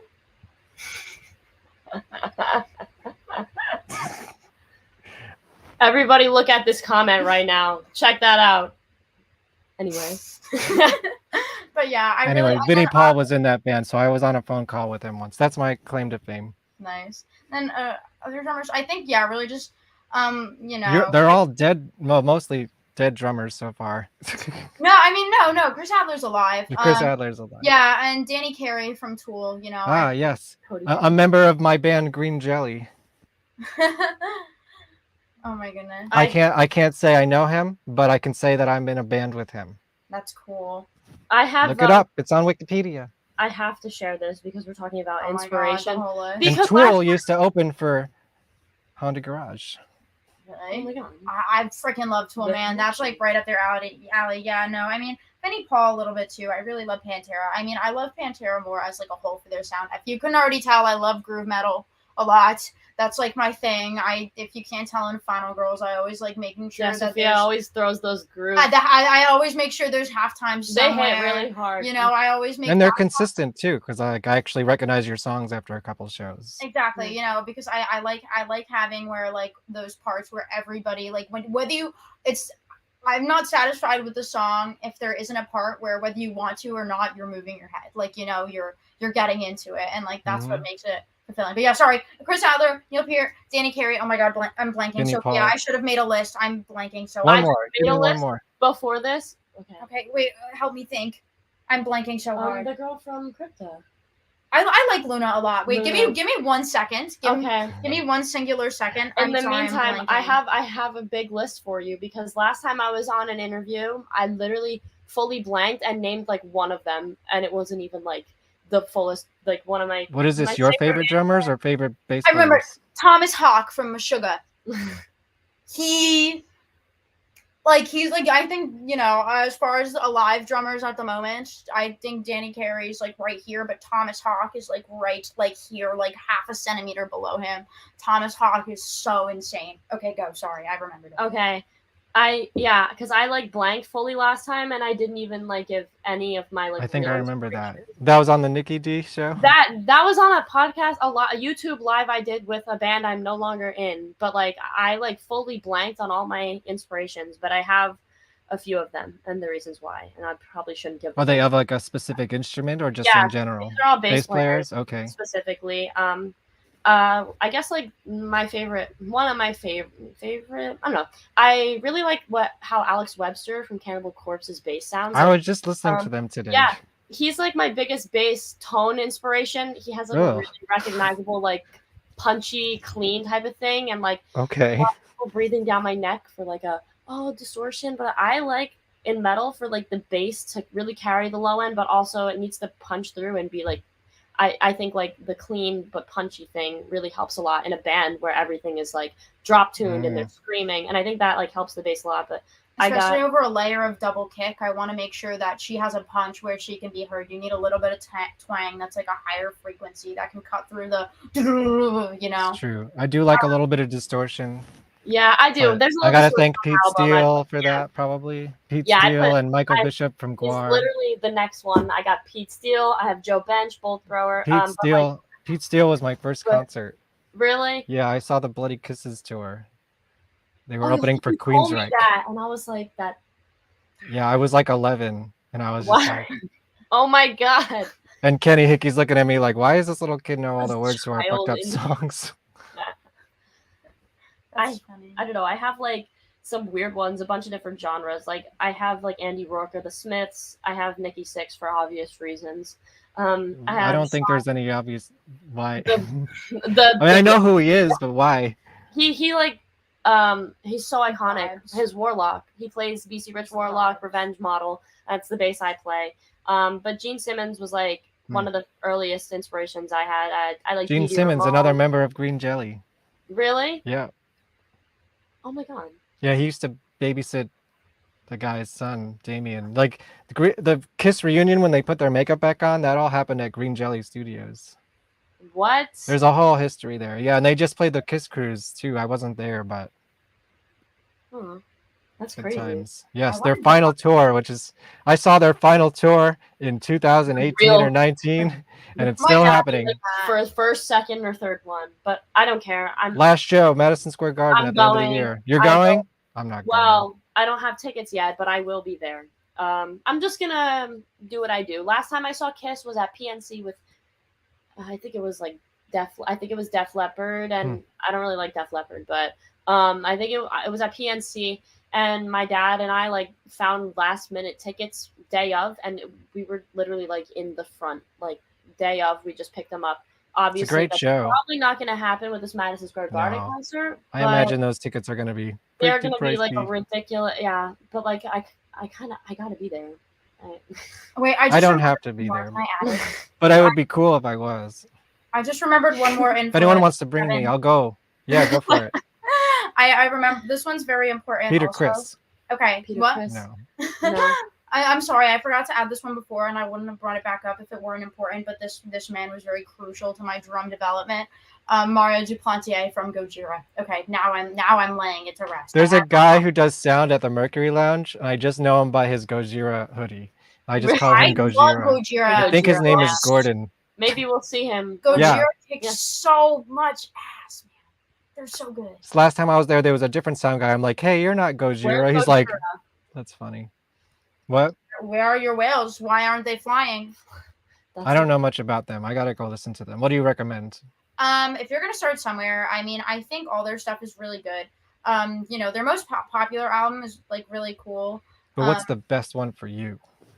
For me, it's Terra Incognita.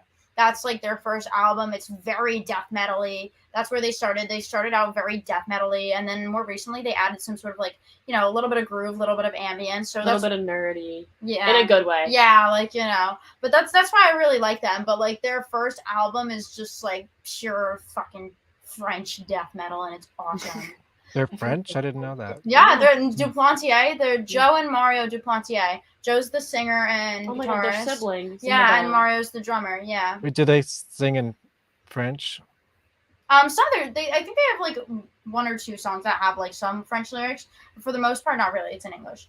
Gotcha. They're on tour with Mastodon and Lorna Shore right now.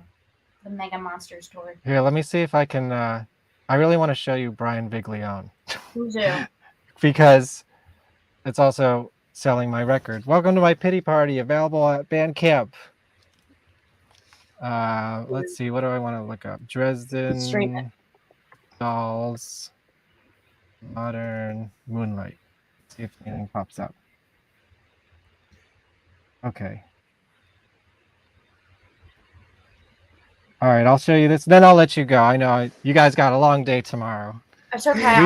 We did like 2 hours. Can you believe it? I'm having so much fun. I'm having a lot Okay, of good. fun. I just have to As long pee. as you're That's having why I'm fun. like wiggling. Yeah. I'm doing the pee Okay. dance.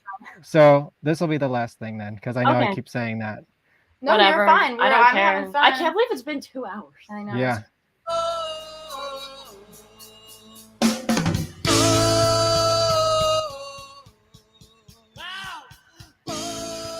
I don't know what show this is from, but this is one of my favorite songs of theirs.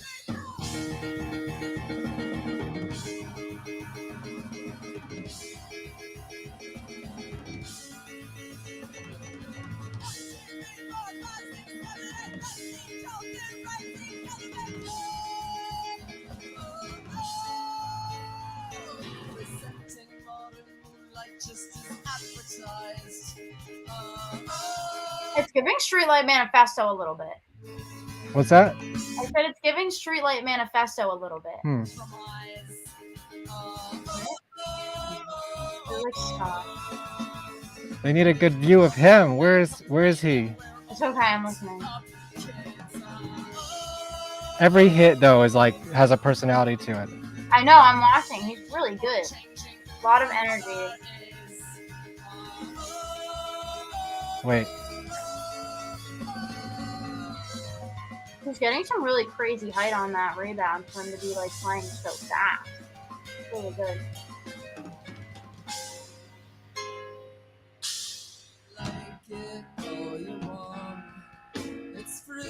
Anyways, there's a little preview. Thank you for showing me. That was really cool. Let's see if I can look up Brian.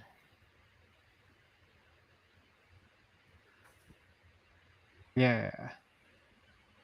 This never came out. Really? Yeah. We're seeing. So, I mean, this video is out there, but this song never came out.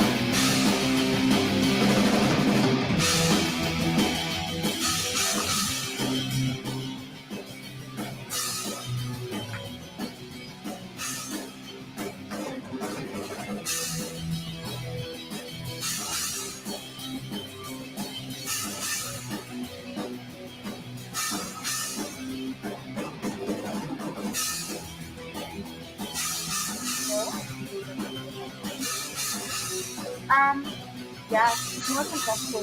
I was gonna say, it's like the middle. Yeah. That's pretty cool. This is just like the end of the song.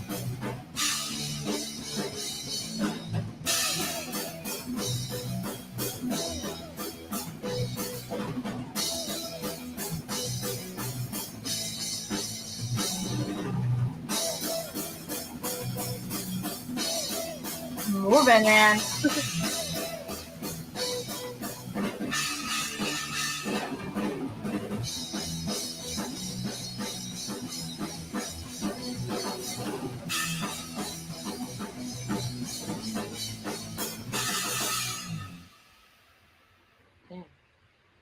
Awesome. That's what I do. Yeah, that's when I had blonde hair. Oh my goodness. All right. I think we did it. Thank you so much for having us. This was so much fun. Thank you for having us, Mr. Vonesper. Hopefully we can do it again in the future with a fuller Yes. group. Yeah, Yes. sure. Well, release some music, and then we'll talk about it. Okay. Sounds good. We look forward to seeing you. Yeah. Yes. Good luck with your singers tomorrow. Thank you. We'll keep you in the loop. Yeah, Special definitely. For Kevin Vonesper. Yeah, special for Kevin. Yes. I'll relay it to the fans. Yes. Okay. Yeah. Okay. All right. Oh yeah, I guess I gotta promote my next coming shows. Hey, if any of these look good to you, I'm just gonna breeze through them. Negative Hate, DJ Sean Templar from the Goth Scene, Zara Atash. I just saw her with Lydia Lunch, who's a guest on her record. Tibby from Reagan Youth, and Gash and X Possibles, an old friend of mine I've been working with for 15 years or something. And then we'll see. Those are the next shows coming up on VonPod. All right. Like, share, subscribe. Help me fight the algorithm. I'm almost at 1,000 subscribers. Come on. So subscribe There's like 2 of you still here. Just I want to see those 2 likes. Yeah. Okay. Whoever stay to the end, you're cool. Yes, exactly. There was more before, but if everyone who watched this in the future, in the past, gives this a like, just help me fight the algorithm, man. All right. Kevin deserves the world. Thank you. I'll see you next time. In August. I'll be back in August. Mercury. Share, subscribe, comment below, like, share, subscribe, comment below, like, share, subscribe.